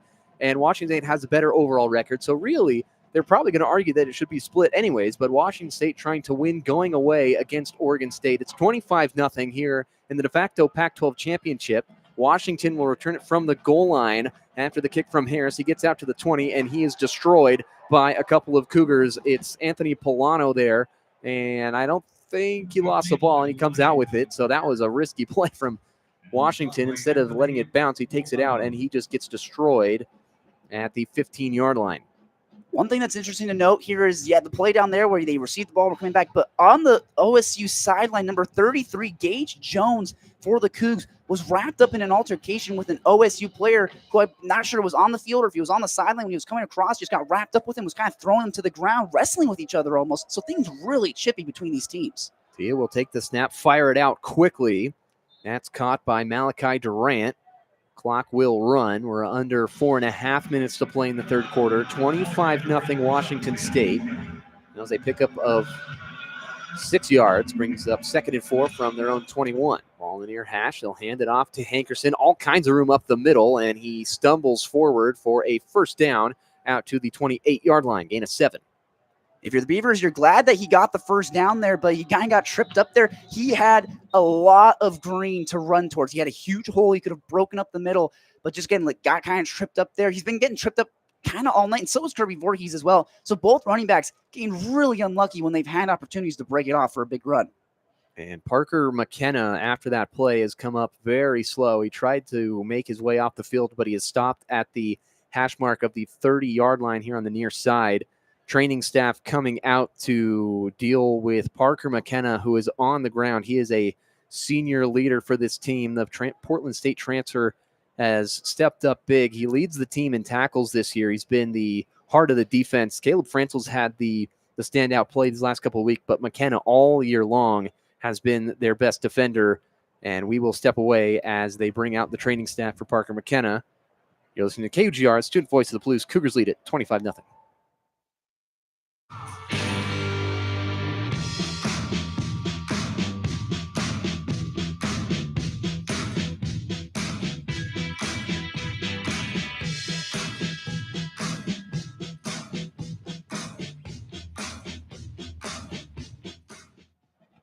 So McKenna able to walk off the field on his own power. That is a good sign for Washington State. He'll head into the injury tent. So first down and 10 for the Beavers.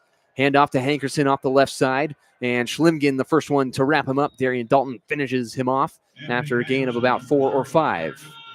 And a good play there by Schlimgen there to kind of track down Hankerson. He's 6'1", 220 pounds. He's from Sioux Falls, South Dakota. So also from South Dakota as well. You know, Jimmy Rogers bringing a lot of his players with him over from South Dakota State to play here on the Palouse. But good defensive play there to shut down Hankerson yet again for the Cougs. So 2nd and 5 from their own 33-yard line. Ball in the middle of the field. A 2-by-2 set. Tia fakes the clap. He'll check with the offensive line. And he flips Hankerson from his right hip to his left hip. 2nd and 5. Snap to Tia. Quick throw out to the left. Caught by East, and he trucks over Kenny Worthy, and he's out of bounds around the 45-yard line. First down for the Beavers. They move the chains again. So probably their best drive being put together right now. They need points, and they need them very bad. Yeah, no kidding. The Beavers have they've been very seldom in the Cougars' half of the field. So right now, 1st and 10, fresh set of downs. If you can break past the 50-yard line, I wouldn't be surprised if the Beavers maybe break the ice for the first time tonight. Caulfield motions into the backfield. Hand off to Hankerson. Flea flicker. Tia looking long to Walker. Going down the middle of the field. Fading to the right side. Tucker Large right there to say no way. He's got him in a box.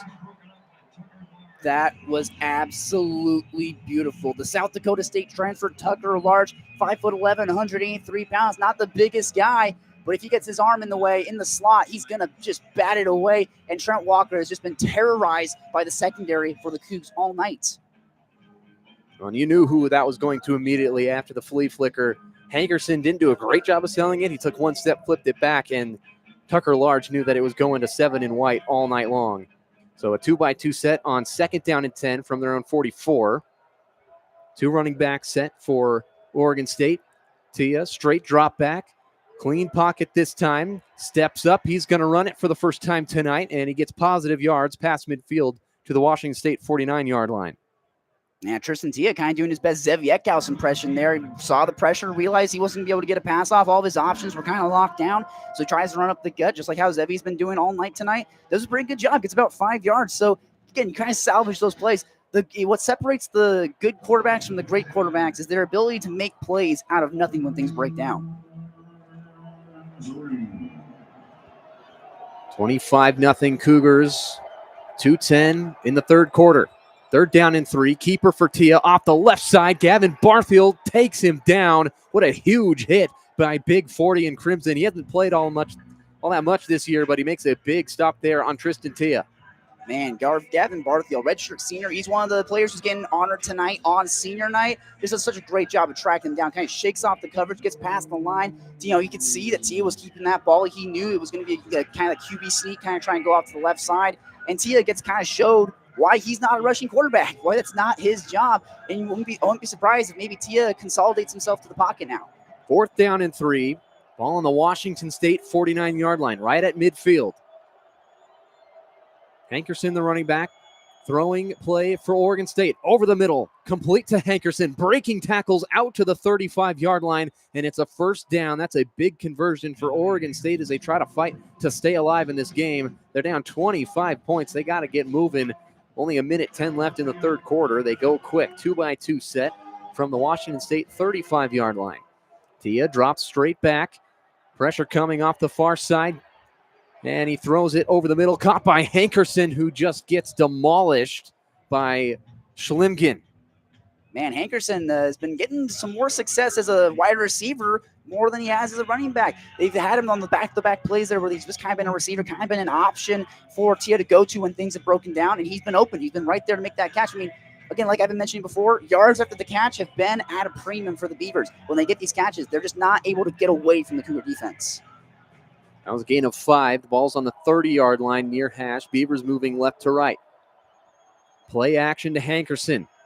Tia looking over the middle, and it is tipped and bobbled and intercepted by Colby Humphrey. Looking for somewhere to go. He's dancing around, and he gets taken down. An interception for Colby Humphrey, and he is doing a snow angel with no snow here in Pullman on the field, and he's getting celebrated by his teammates. What a play. Great concentration for the interception. This Cougar defense is getting hyped because there is a lot to get hype about. Their second interception of the night, so it was Caleb Franzel the first time, Colby Humphrey this time. They've just done such a great job of getting double coverage on some of these receivers so that when Tia tries to throw to them, yeah, you got one guy on him, but you got another guy right there who's there to get his hands there, gets that interception. That is so crucial for the Cougs. They have just been smothering the Beavers in every aspect of the game. I think he tipped that about 4 or 5 times before he finally caught it, and you could tell that he was like, I need this ball. I finally get my chance to get the interception. They don't throw it to Humphrey a lot. He's a great cover corner, and he finally gets his reward. So Cougars out there on offense from their own 13. Maxwell Woods gets the carry after the interception, and he carries it for a couple of yards out to the 17. Only a gain of a few, but that will probably end the third quarter. What a job by this defense so far tonight. A fumble recovery and 2 interceptions for a defense that didn't get a whole lot of turnovers throughout this season. They're playing for a bowl game. They are 1 quarter away. 25-0 Washington State in front of Oregon State. The Pac-12 championship on the line as well tonight. It's been a great night to be a Cougar, and we head to the fourth quarter. Cougars up 25. We'll step away and be back for the fourth and final frame. Listening to KUGR, the student voice of the Palouse.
This Washington State defense has been everywhere tonight. Multiple turnovers forced, 1 fumble recovery and 2 interceptions, and we send it down to Nathan Eshelman for what he's been seeing on the sideline.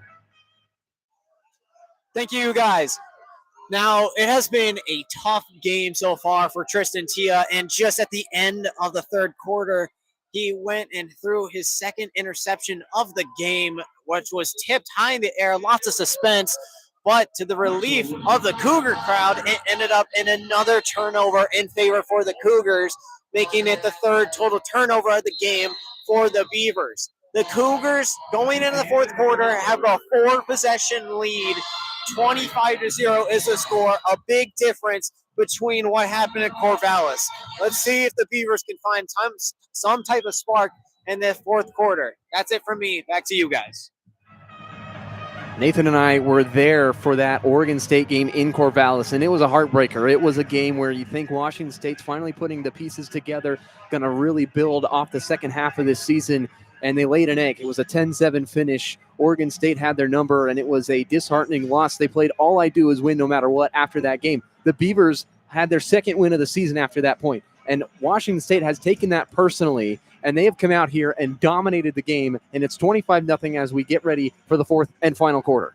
If you had told me coming into this game that the Cougs were going to be winning the turnover battle this late in the game, I would have thought that you were absolutely crazy. They are leading the turnover battle 3-0 right now. Well, actually 3-1 because of that one fumble from Tony Freeman. But nonetheless, the question is right now, the Cougs up 25-0. Are they going to put their foot on the gas, or are they going to coast maybe to the end of this game?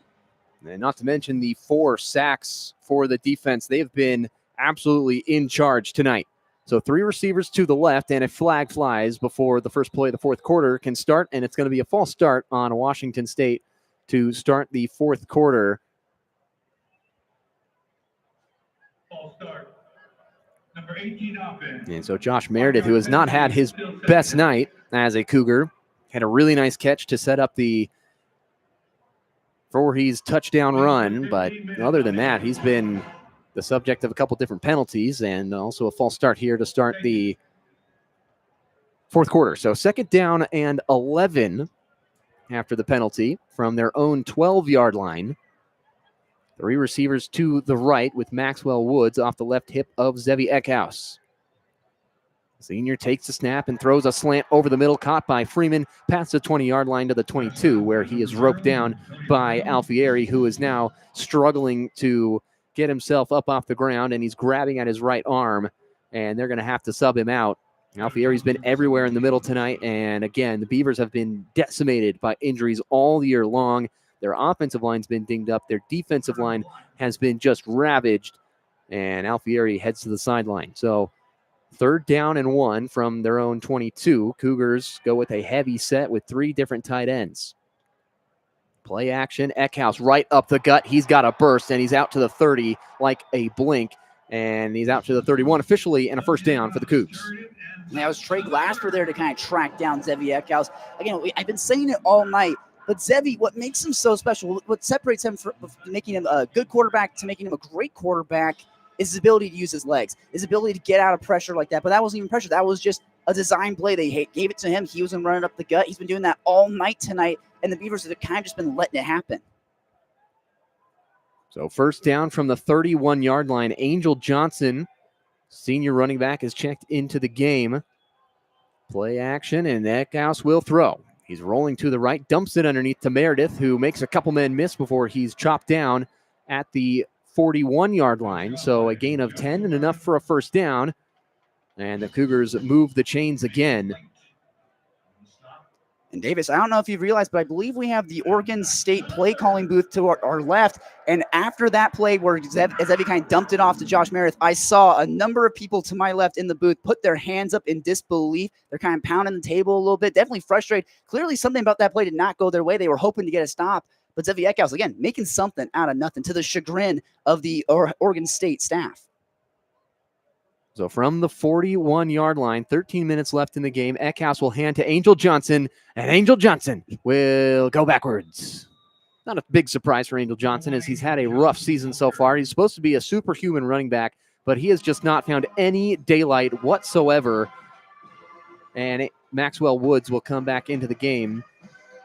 But they're going to keep Angel Johnson out there, so a 2 running back set. So Johnson, instead of getting his normal 2 yards, he actually goes backwards this time. But, man, I love the ability that Angel Johnson can have. He just has not shown it at all this season, and got a feel for the kid. I think he got the talent knocked out of him against San Diego State, according to Smith. So 25-0 play action for Eckhouse.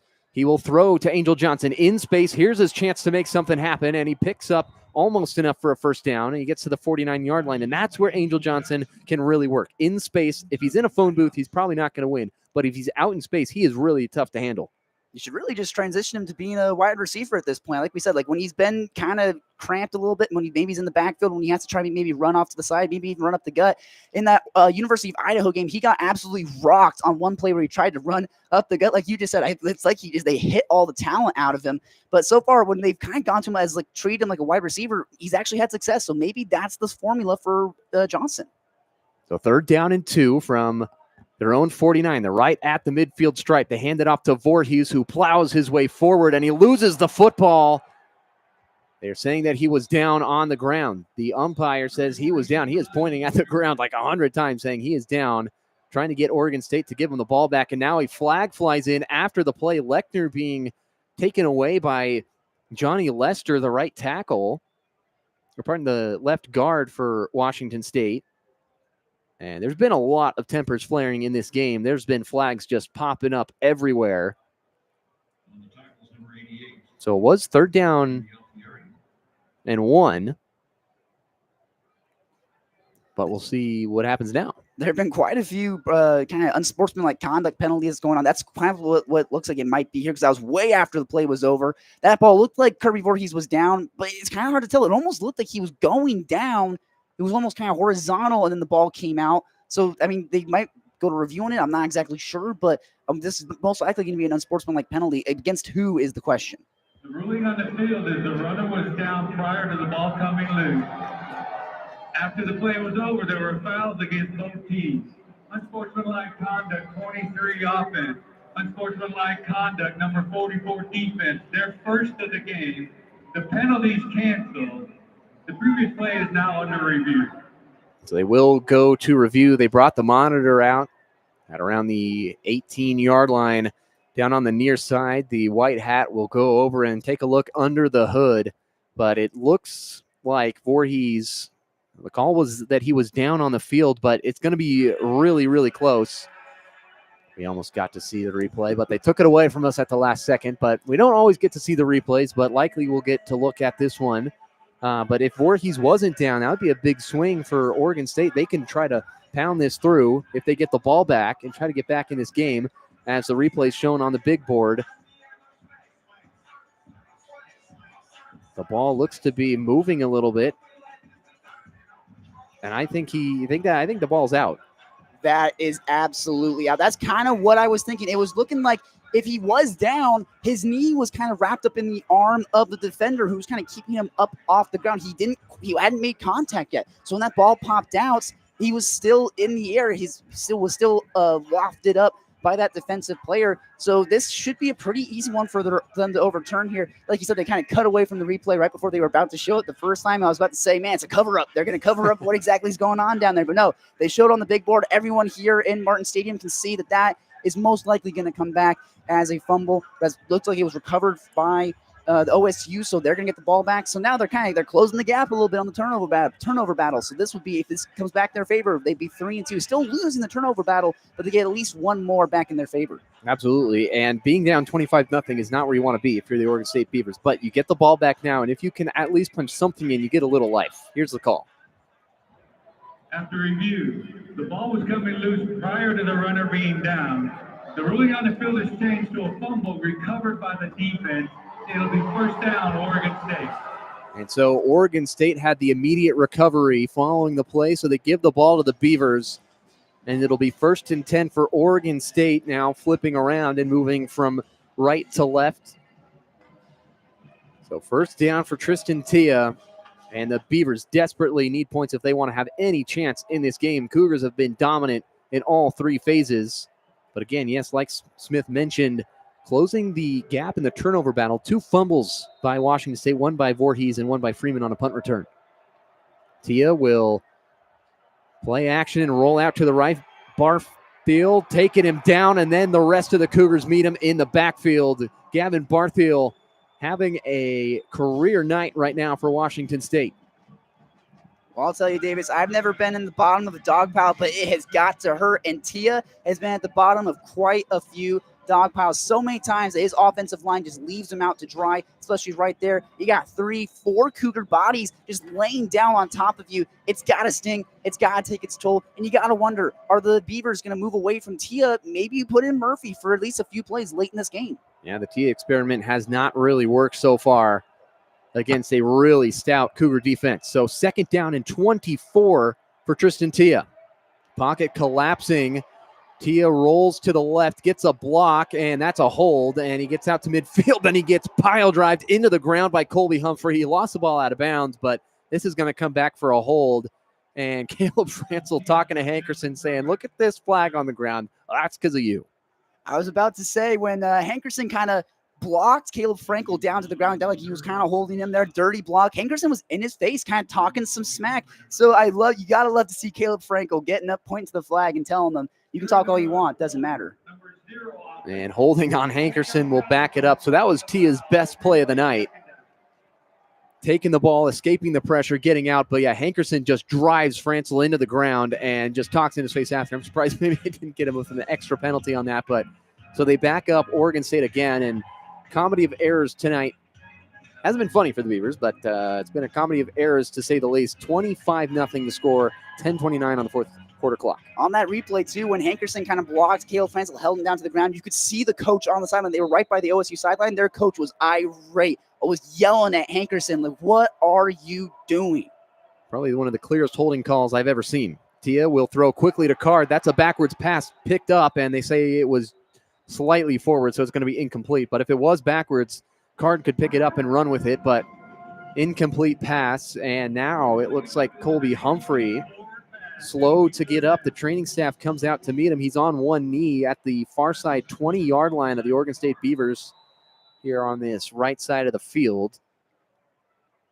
That's going to be brutal if you lose Colby Humphrey. He's got an interception so far in this game. He's been absolutely pivotal on defense. Him, Caleb Frankel, Tucker Large, they've been doing such a great job in that kind of secondary, kind of being able to break up these opportunities for the Beavers, not allowing them to go to the air. When they've tried to go to the air, they've had kind of nowhere to go because of guys like Tucker Large, Colby Humphrey, Caleb Frankel as a linebacker as well. He has an interception as well.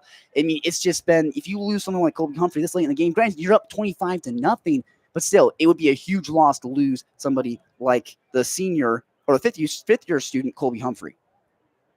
Definitely been the best game of the year so far for Washington State. Pitching a shutout so far, 10 minutes remaining in the game. Humphrey up to his feet as the training staff walks with him off to the sideline. And emerging from the injury tent, an offensive lineman, looks like number 67 for the Cougars. And not exactly sure what's going on, but Johnny Lester, the left guard, looks like he emerged from the tunnel, or the injury tent, pardon. I know you like that one, Smith. Quite a bit. It's a great number choice there from Johnny Lester. Yeah, he's got to change that. So 3rd down and 23 for Oregon State. 4 receivers out to the right. Tia takes the snap, rolls out to the right. Pump fakes. Bryson Lamb trips him up, and he's right back to the line of scrimmage. How about big 9-9 in crimson? Bryson Lamb, that was just too easy. I mean, Tia, he's got some speed, but I've been saying it all night tonight. He is not a rushing quarterback. That is not what he does. Because Bryson Lamb, 6'2", 301 pounds, from Bellingham, Washington. I use this analogy a lot. Chased him down like a lion chasing down a gazelle, was on his trail the entire time, grabs his ankles, kind of takes him out from underneath them, and now Tony Freeman might have an opportunity for another monster punt return. He's had a number of great punt returns tonight, has Tony Freeman. A.J. Windsor back to punt for Oregon State. They boot it away. This one's high, arcing kick, but again, he outkicks his coverage. Freeman has all day to wait for it, and he gets a lot of space going out towards the 29-yard line. Another tremendous return from Tony Freeman. Punt returns should probably realistically only be about 6 to 10 yards, and Freeman's averaging over 15 per return tonight.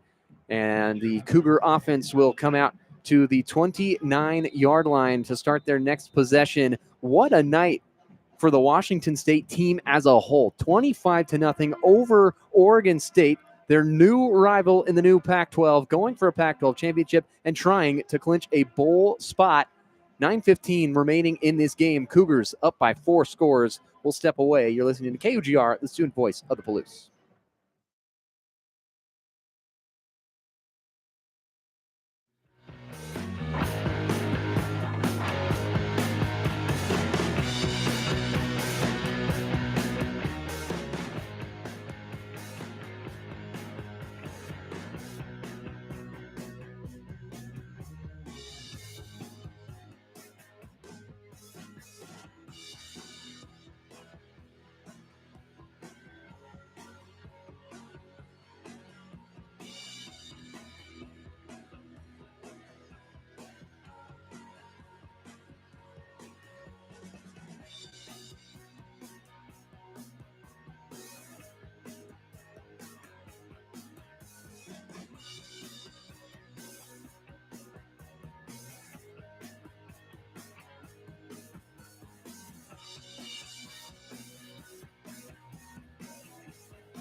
It's been all 25s here tonight for Washington State. It's 2025. It's 25-0, and there's 25 seniors being honored here tonight.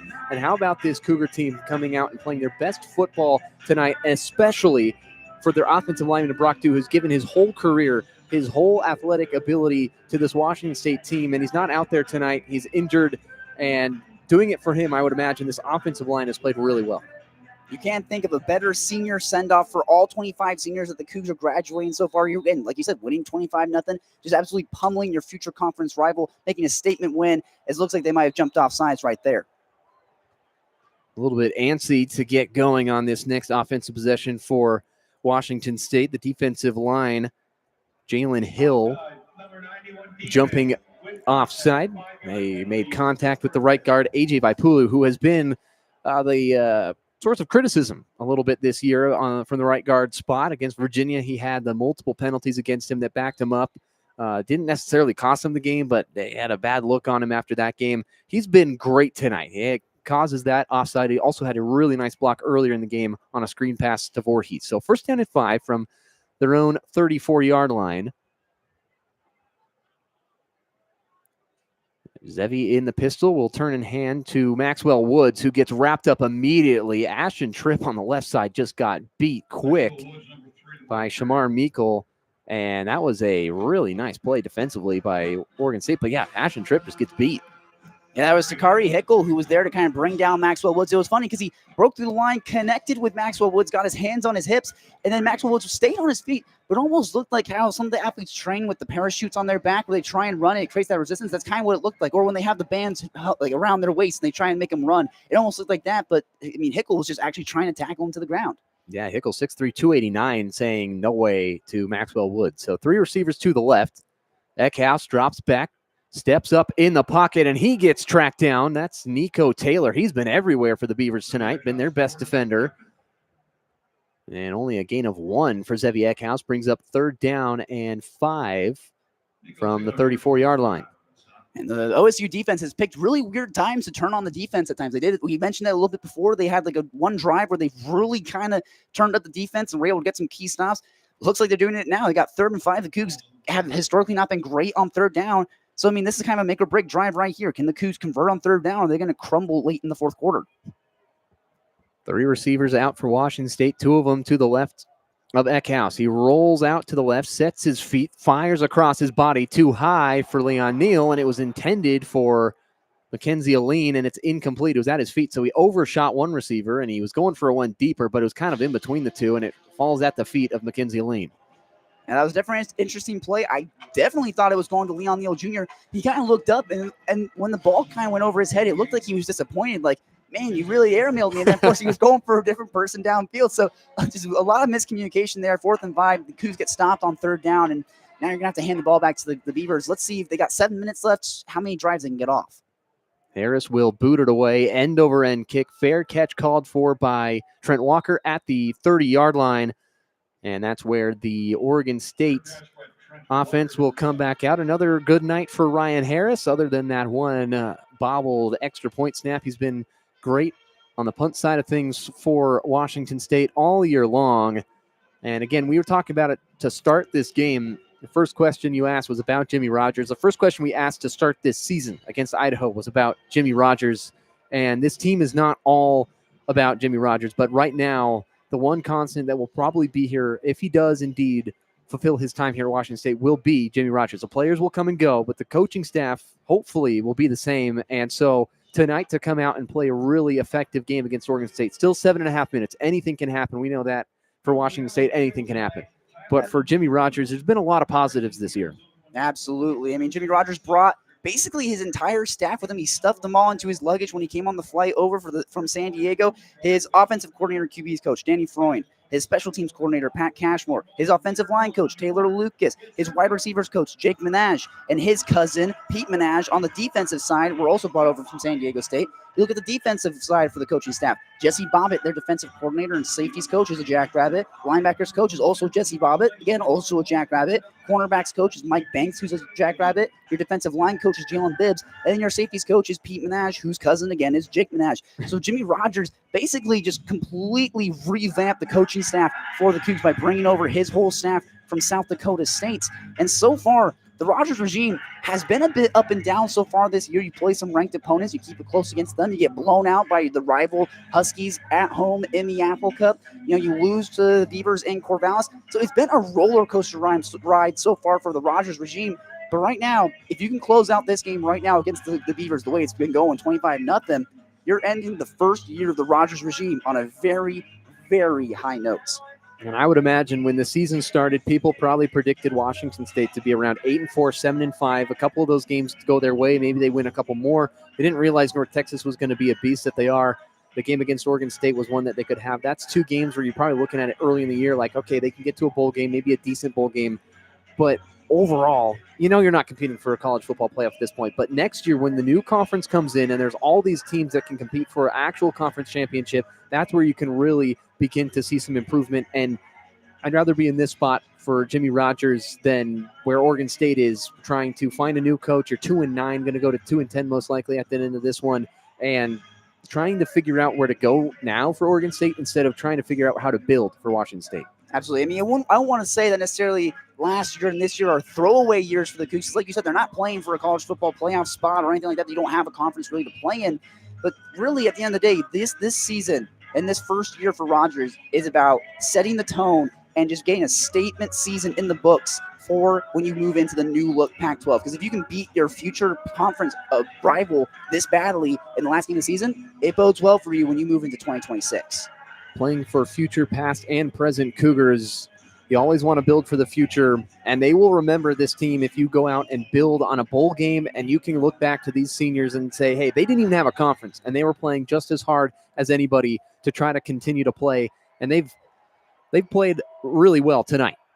So Tia will throw out of the shotgun to Zach Card to the right side, and he breaks a couple of tackles. He's down the sideline past the 45-yard line, and another good play for Oregon State, but can they continue to build off those good plays? They've had maybe one of those good plays a drive, but then they end up just getting stuck in the mud.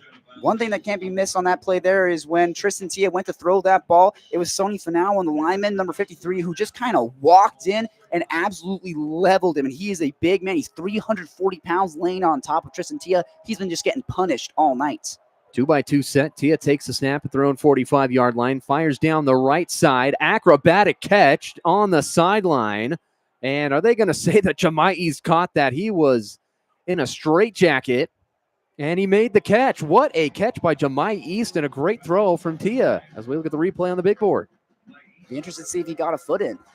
I don't know. I don't think he got a foot in. Looking at the replay there, it's hard to tell. I'd hope we'd get another angle, but almost looked like his foot was out of bounds. But interesting call by the refs. I mean, maybe they want the Beavs to get at least one successful drive in the books. Jimmy Rogers is going to signal for a timeout. And that's probably a good timeout for Jimmy Rogers, who has been criticized this year for his timeouts by many across the country. But a good timeout called here to try to stop the play. Oregon State was moving fast. They probably realized that wasn't necessarily the cleanest catch from Jemai East. It was very close, but I don't know if he got a foot down.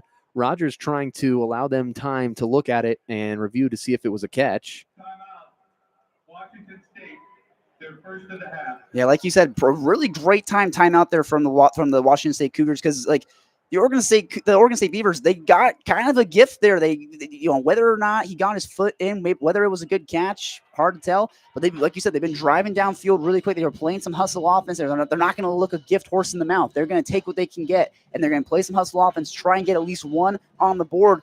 But what it seems like right now, if you're Jimmy Rogers, you are not wanting the Beavers to get anything on the board. You're most likely going to win this game 25-0 right now, 6 minutes left in the fourth quarter. But it feels like right now Jimmy Rogers is just putting his foot on the gas as far down as it will go. He's not letting up the pressure on the Beavers at all in this Pac-12 championship game. So I don't think they're going to review it at all. That is very impressive if that was a catch. It didn't look like he caught it, but either way, ball on the 27-yard line for Oregon State, trying to climb out of this shutout being pitched right now by Washington State. Tia takes the snap, throws to the left side. That's complete to East, and Kai Rapola able to take him down. So a medium gain on the play for Oregon State. 6:24 and counting here in the fourth quarter. Cougars trying to play for a bowl game. Beavers trying to pick up their third win of the year. They're down 25-0. 6 minutes left in the fourth. Three receivers to the left, one to the right. Hankerson, the running back, off the right hip of Tristan Tia. Ball on the 22-yard line. Tia lobs it up down the right side. That is incomplete, but flags all over the place. That's going to be a free first down for Oregon State. Yeah, it's a rough one there. It was covered there from the safety. It looks like it was Matthew Durant.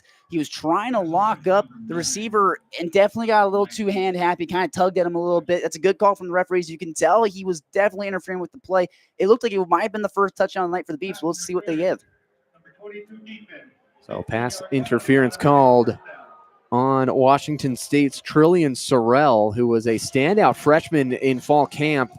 A lot of different media outlets talking about Trillian Sorrell and his potential. If he can stick around at Washington State, he's going to be a really good player, great cover corner, and an acrobatic man that can make a lot of interceptions.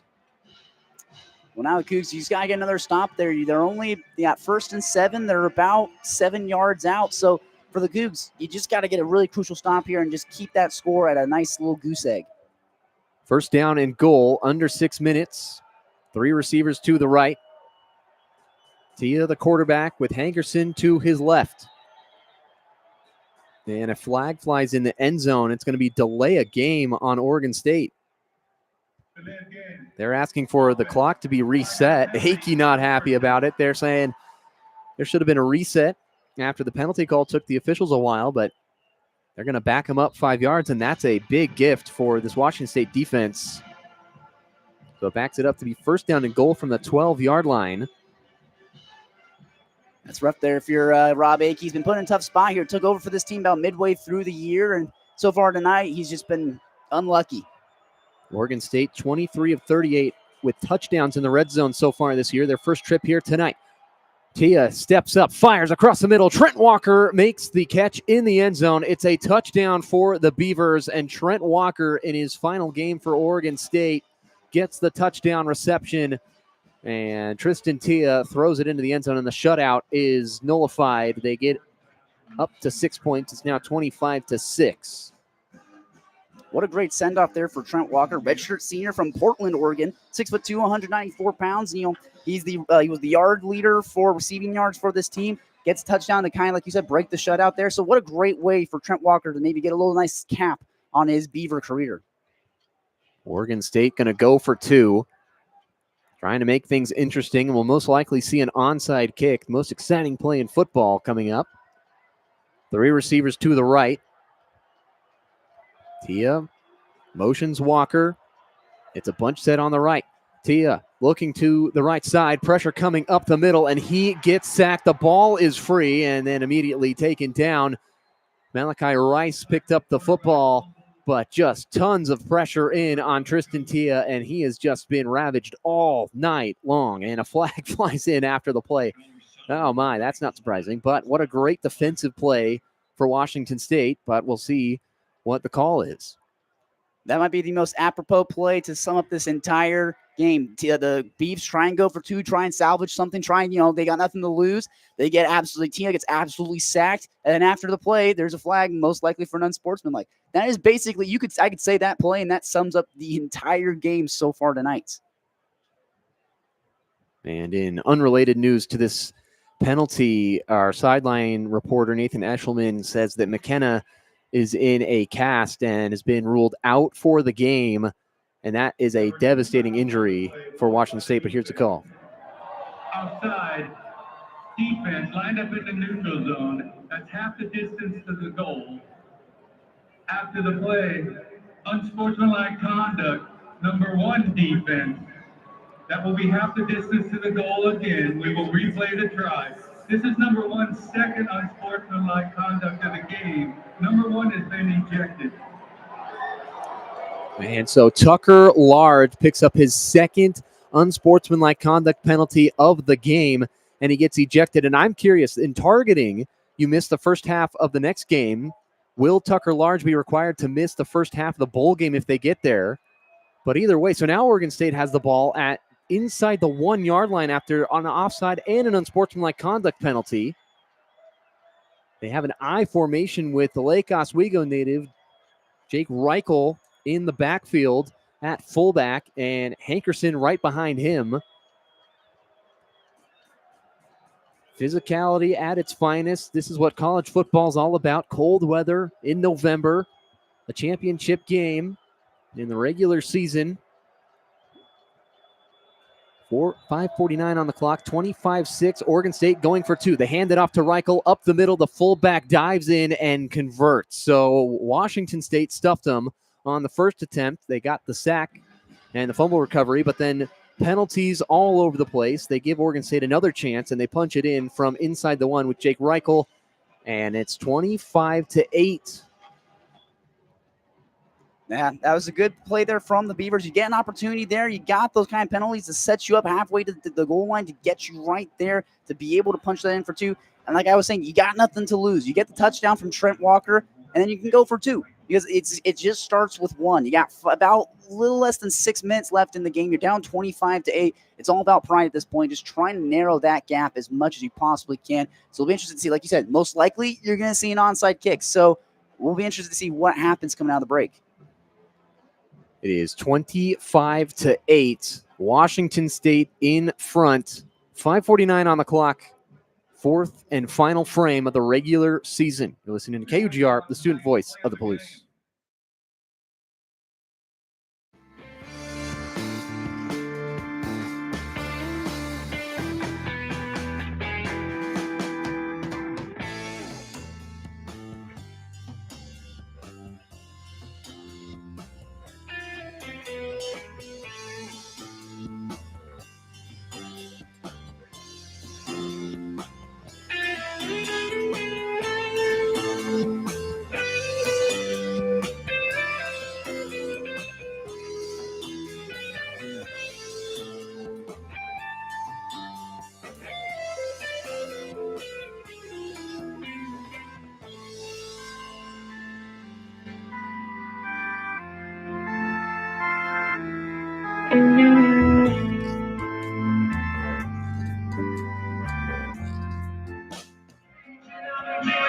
Other than that touchdown and a couple of injuries, which we'll get a report on from Nathan coming up shortly, it's been almost a perfect night for Washington State. They lead at 25-8, but the big concern is with their senior linebacker and Parker McKenna as we send it down to Nathan.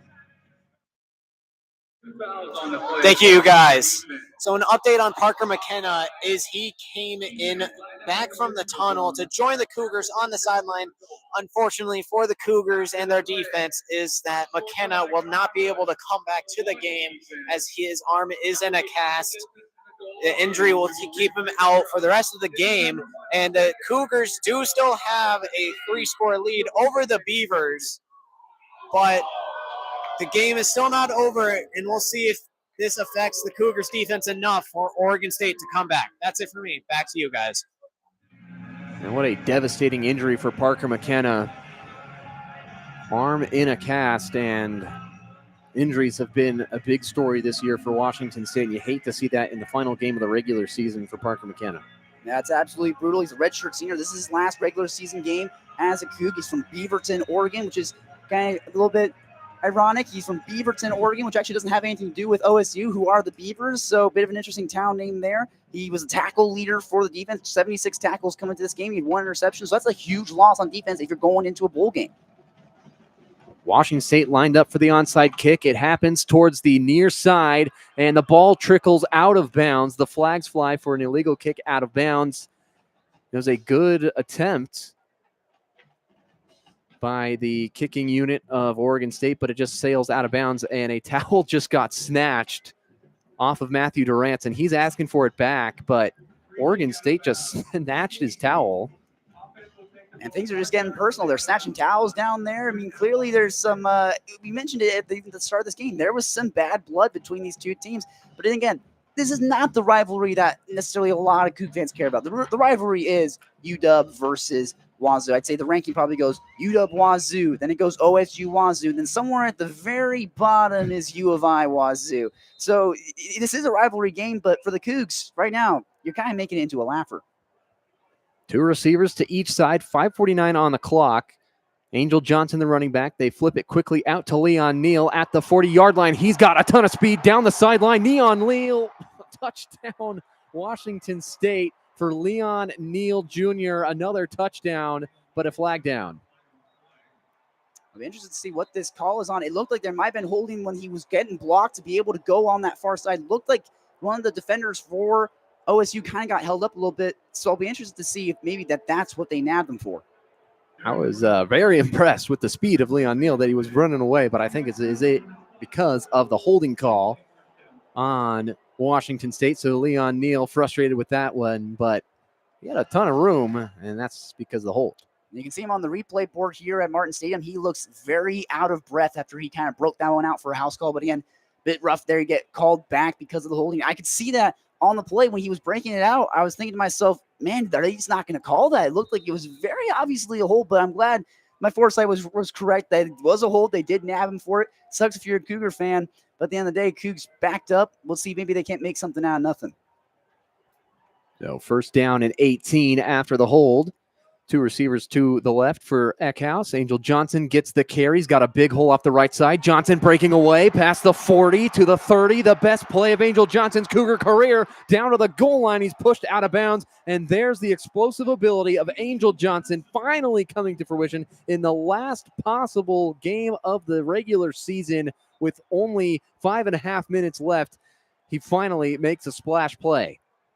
His season-long rush was 21 yards, and I'm pretty sure he might have just smashed it right there. Like you said, the best play of his entire Cougar career. It's been a lot of plays from Angel Johnson. So when you get a play like that, you're actually finally able to break one out.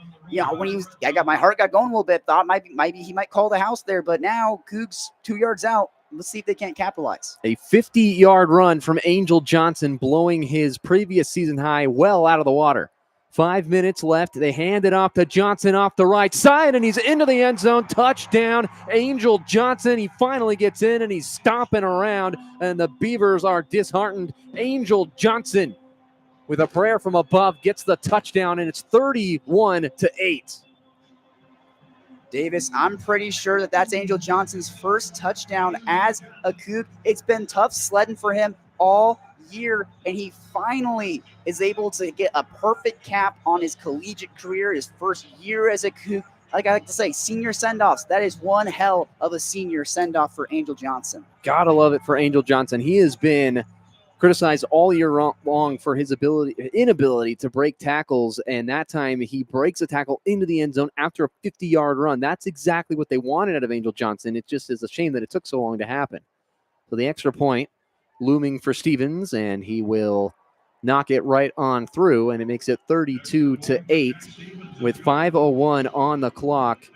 And how about Angel Johnson? That drive, the holding call, Leon Neal had an explosive play, but it looks like the Beaver defense is just totally gassed as Angel Johnson finally converts. Yeah, you basically get 2 touchdowns on that play. Like you said, Leon Neal Jr. kind of runs it in on the far side there to get that touchdown, gets called back for holding. And then Angel Johnson has 2 of the best plays of his entire Cougar career. That 50-yard run, punches it in for a touchdown, makes it 32-8. This game is just gone completely out of the control of the Beavers. And right now they're going to have time for maybe one more drive before the Cougs get the ball back. So for the Cougs, if you can get a stop right here, it's wraps for this Pac-12 championship. 32-8. One of the better all-around performances of the year for this Cougar squad. The lowest point total was against Colorado State earlier this year. Beavers have scored 8, but this offense finally coming to life and playing really well. Washington will return it from the goal line out to the 15, past to the 20-yard line before he's met by a swarm of Cougars. And under 5 minutes to play, the final 5 minutes of this Oregon State season that has not gone well at all. It was a season that they had to put together, same as the Cougars, the independent schedule, and it just got off to a rocky start and then went downhill from there. They had to fire their coach, Trent Bray. Coordinators let go. Special teams has been a disaster. Rob Akey comes in. They get the big momentum win against Washington State, and then they lose to an 0-8 Sam Houston team. And this season has just been not great for Oregon State. But the last 5 minutes, what do they got? Empty set for Tristan Tia. The quick throw to Trent Walker, and he gets wrapped up by Matthew Durant and taken down. That's Gage Jones. So a lot of backups in the game for this Washington State defense, and that is something to note that Oregon State drive did happen on mostly backups and third stringers for the Cougars. So if those Oregon State fans try to tell you that they scored on the Cougars defense, then they still did. Technically, these are great players out here, the third stringers, but this starting unit had just had their number all night long. So 2nd down and 6 from the 28-yard line. Hankerson gets the carry up the middle, and he's still fighting for extra yards, but not a whole lot of room to work as Gage Jones, Cale Reeder, and Gavin Barthiel pick up off the pile, and it's going to be 3rd down and 3 from the 31-yard line. Now, you're mentioning there are a lot of the subs that WSU has on defense and a lot of subs will climb on both sides, but one sub that hasn't been made is Tristan Tia, still in the game. He's just been getting rolled out play after play, drive after drive. It reminds me of that one scene from Holes where she says, "I'm tired, Grandpa," and he says, "That's too damn bad." They just keep rolling him out. The throw to the far side, caught by Trent Walker. Kyra Pola and Trillian Sorrell able to combine on the tackle, but a 1st down for Oregon State. And yeah, this has been a tough season and a tough game for Oregon State. Washington State just coming out and taking it personal that last game against Oregon State in Corvallis. The Beavers will always have that win, that's for sure, but this one has been dominant, and a really awkward snap. That one just went 1 foot in the air and then just dropped, and a flag flies.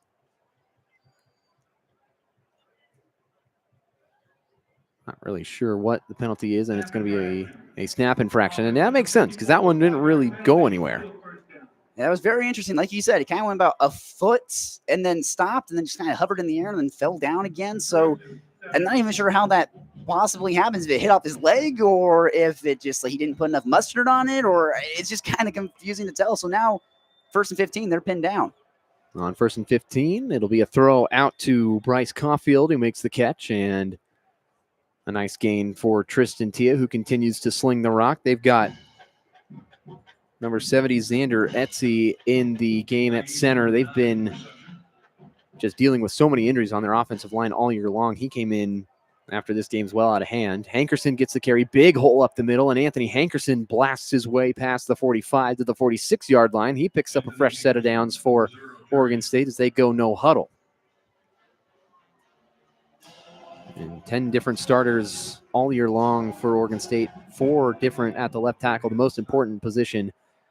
Tia will throw, rolls to his right, dumps it underneath, and that is complete to Freeoff, and the clock will still run. And one of the big reasons is the left tackle from Canby, Oregon, Jacob Strand, who was a tremendous athlete. He was a really good lacrosse player. He has been dealing with a lot of injuries, and he was supposed to be their best offensive lineman this year. He's been dealing with tons of injuries. 2nd down and 3 for Oregon State. Shotgun snap to Tia. The throw to the far side, caught by Jemai East, and that's another 1st down. And Tia starting to deal as we've reached the 2-minute timeout. Cougars are 2 minutes away from seeing their name appear on the bowl board of teams that have qualified for a bowl game. It's 32-8, and it's 1st down for the Beavers. When we come back, Cougars dominating over Oregon State in the final game of the regular season. You're listening to KUGR, the student voice of the Palouse.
So 32-8 lead for Washington State over Oregon State, and the Beavers have done their number of field stormings this year without really having the reason for it. They beat Lafayette and got their first win of the year, and there was about 17 people on the field. We'll send it down to Nathan, who's been hearing about some possible field storming from the Cougar faithful themselves.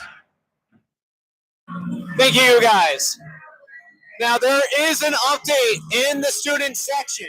While a lot of people have left due to the score and the cold, there is word that multiple students will be wanting to rush the field.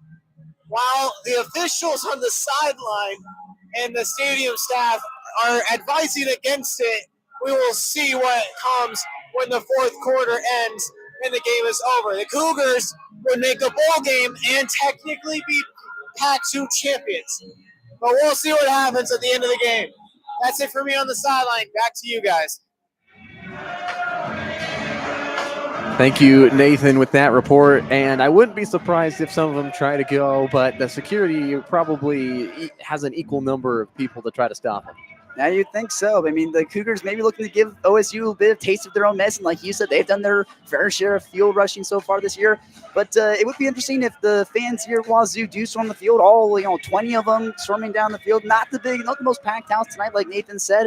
A lot of them got home because of the score, but most likely because of the cold as well. There's just a few little inkling spatters of crimson and gray throughout the stadium. The student section completely empty. The fan and family sections got a few people in as well. Not the biggest crowd on hand, but the Cougs still find a way to make it loud in Martin Stadium. Absolutely right. And I give credit to Reser Stadium as well. They don't always get that many fans, but they fill that up if they can, and it can get very loud. And same thing here at Giesa Field for Washington State. It's been a tough place to play for a lot of teams. They've been really good at home. The throw over the middle from Tristan Tia through the hands and incomplete, intended for Carson Boschman, and that's going to bring up 2nd down and 10 from the Cougar 38. Almost looked like it was going to be another interception. I mean, in and out of the hands of Boschma, just no one was kind of there in the far backfield for the Cougar secondary. They were all kind of going different ways, but almost was interception number 3. 3 receivers to the right. Tia drops back, pressure coming, and he is sacked again. That is 6 sacks for this defense. Caden Beatty gets in the backfield and makes his presence felt. My goodness, Tristan Tia has just been worked so hard in this game. He's just been pressured constantly over and over again. He's been sacked relentlessly. And I mean, you got to wonder, you got a minute 44 left. Are you really going to roll out Tristan Tia for the remainder of this game, or do you lean on Malik Murphy? Like you said, the $1 million arm, you haven't played him at all in this game. And so far, it has been atrocious from Tristan Tia all night in the Pac-12 championship. A timeout is called by Oregon State. And so the sideline having a great night for Washington State. All smiles for this Cougar team. Again, though, Parker McKenna with that cast on him, that's going to definitely dampen the mood a little bit in the locker room, but he's still probably going to be just as excited as the rest of the team. Brock Dew wasn't playing in this game with an injury.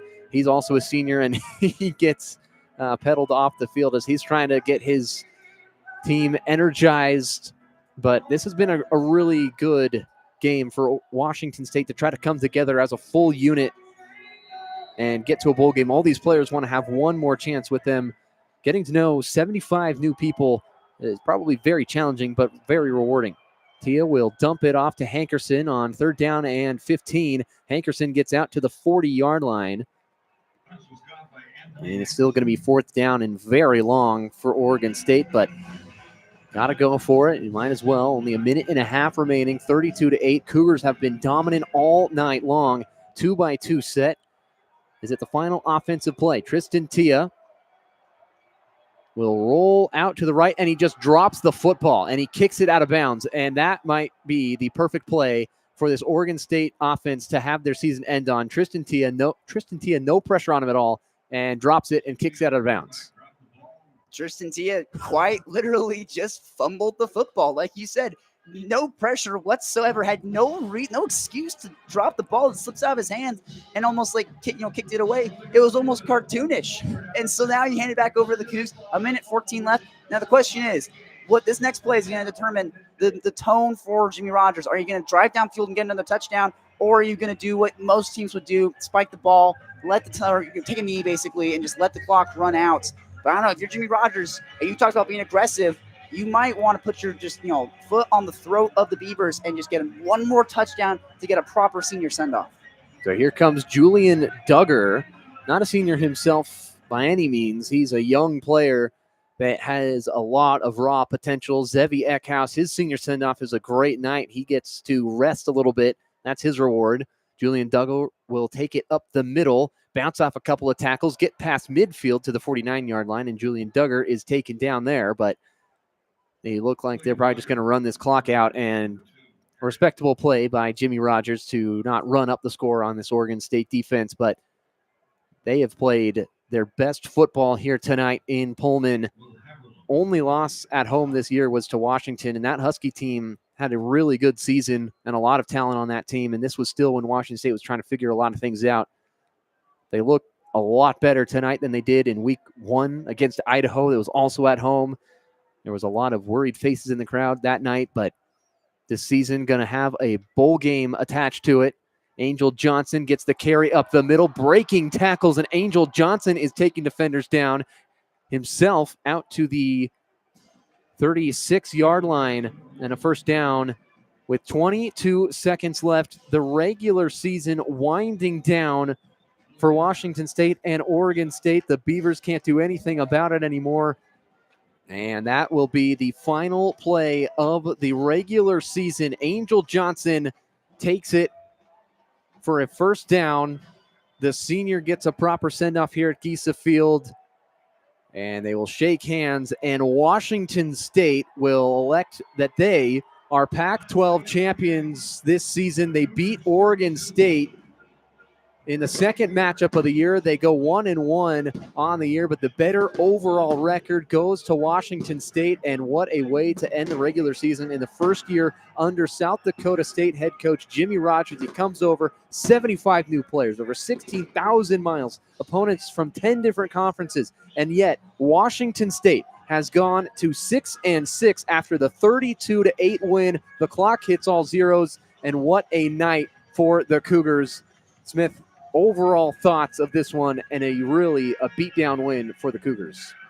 Well, Davis, I've said it a lot that Cougar fans, they don't care about the JMU games. They don't care about the Virginia games or the Ole Miss games. They care about the rivalry games, the Pac-12 games, the Pac-12 opponents. They care about the game against the University of Washington, the games you play against OSU. And so far in the Pac-2 era, the Cougs have been getting dominated by the Beavers. They lost to them in 2024. You lost them in 2025 to the first game of this season. But now, the last game you're going to play against them in the Pac-2 era, before you move into the new look Pac-2, you just absolutely beat them down into the dirt. You punch holes through the dam. It's leaking everywhere. You beat them 32-8. That is a statement win for Jimmy Rogers in his first year as the Cougar head coach. You build momentum going into the next season when you're with the new Pac-12 with some familiar teams, with some new teams as well. So for Jimmy Rogers, and you're bowl bound. They're putting the bowl bound graphic up on the Jumbotron here in Martin Stadium. So you do have one more game left to play. So we'll be interested to see who you're going to play against in that bowl game, what bowl game you're going to get. So a lot of questions kind of up in the air for the Cougs. But this game where they beat the Beavers 32-8, you beat OSU in quite literally every single facet of the game. You beat them offensively. You beat them on special teams. You beat them defensively quite soundly. You beat them passing. You beat them rushing. You beat them in pass defense, in rush defense. Literally every single possible thing you could think of, they beat them in it. So the Cougs, it was pure domination down on the field. Whether or not they're going to carry that over into this bowl game that they're going to play, you're probably going to play against a tougher opponent, most likely. So you just got to use this momentum, but you got to play a pretty good brand of football if you're going to be bowl bound. And how about the MVP of this game, Smith? Tony Freeman in the punt return department, 6 punt returns for 169 yards and the long one of 59 yards.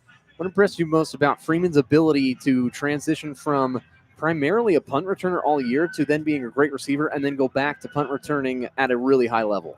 Well, I'll tell you, Davis, when I was calling that San Diego State University game, one of the things we were bringing up a lot was that the Cougs were leaning on a lot of different receivers. One of them was Tony Freeman. Tony Freeman was kind of expected to be our punt returner. That was kind of supposed to be his only role.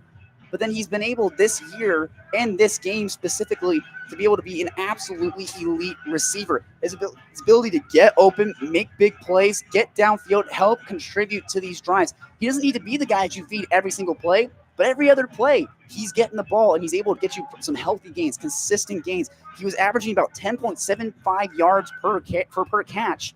And I'm pretty sure he probably met that quota tonight. And then, of course, on the punt return, it's one thing if, okay, you're a decent receiver and you're a decent punt returner. That's great. You're a multi-tool guy. He has been a great receiver and a great punt returner. He had 2 monster punt returns and then a couple pretty so-so ones that are kind of sprinkled in there as well. So he's been getting it done, doing great work as a receiver and great work as a punt returner as well. He's super fun to watch. He's fast. He's versatile. He's a multi-tool guy. Punt returner, wide receiver. That's somebody that if you're the Cougs, you have him on your team, that turns you from, again, a good team to a great team.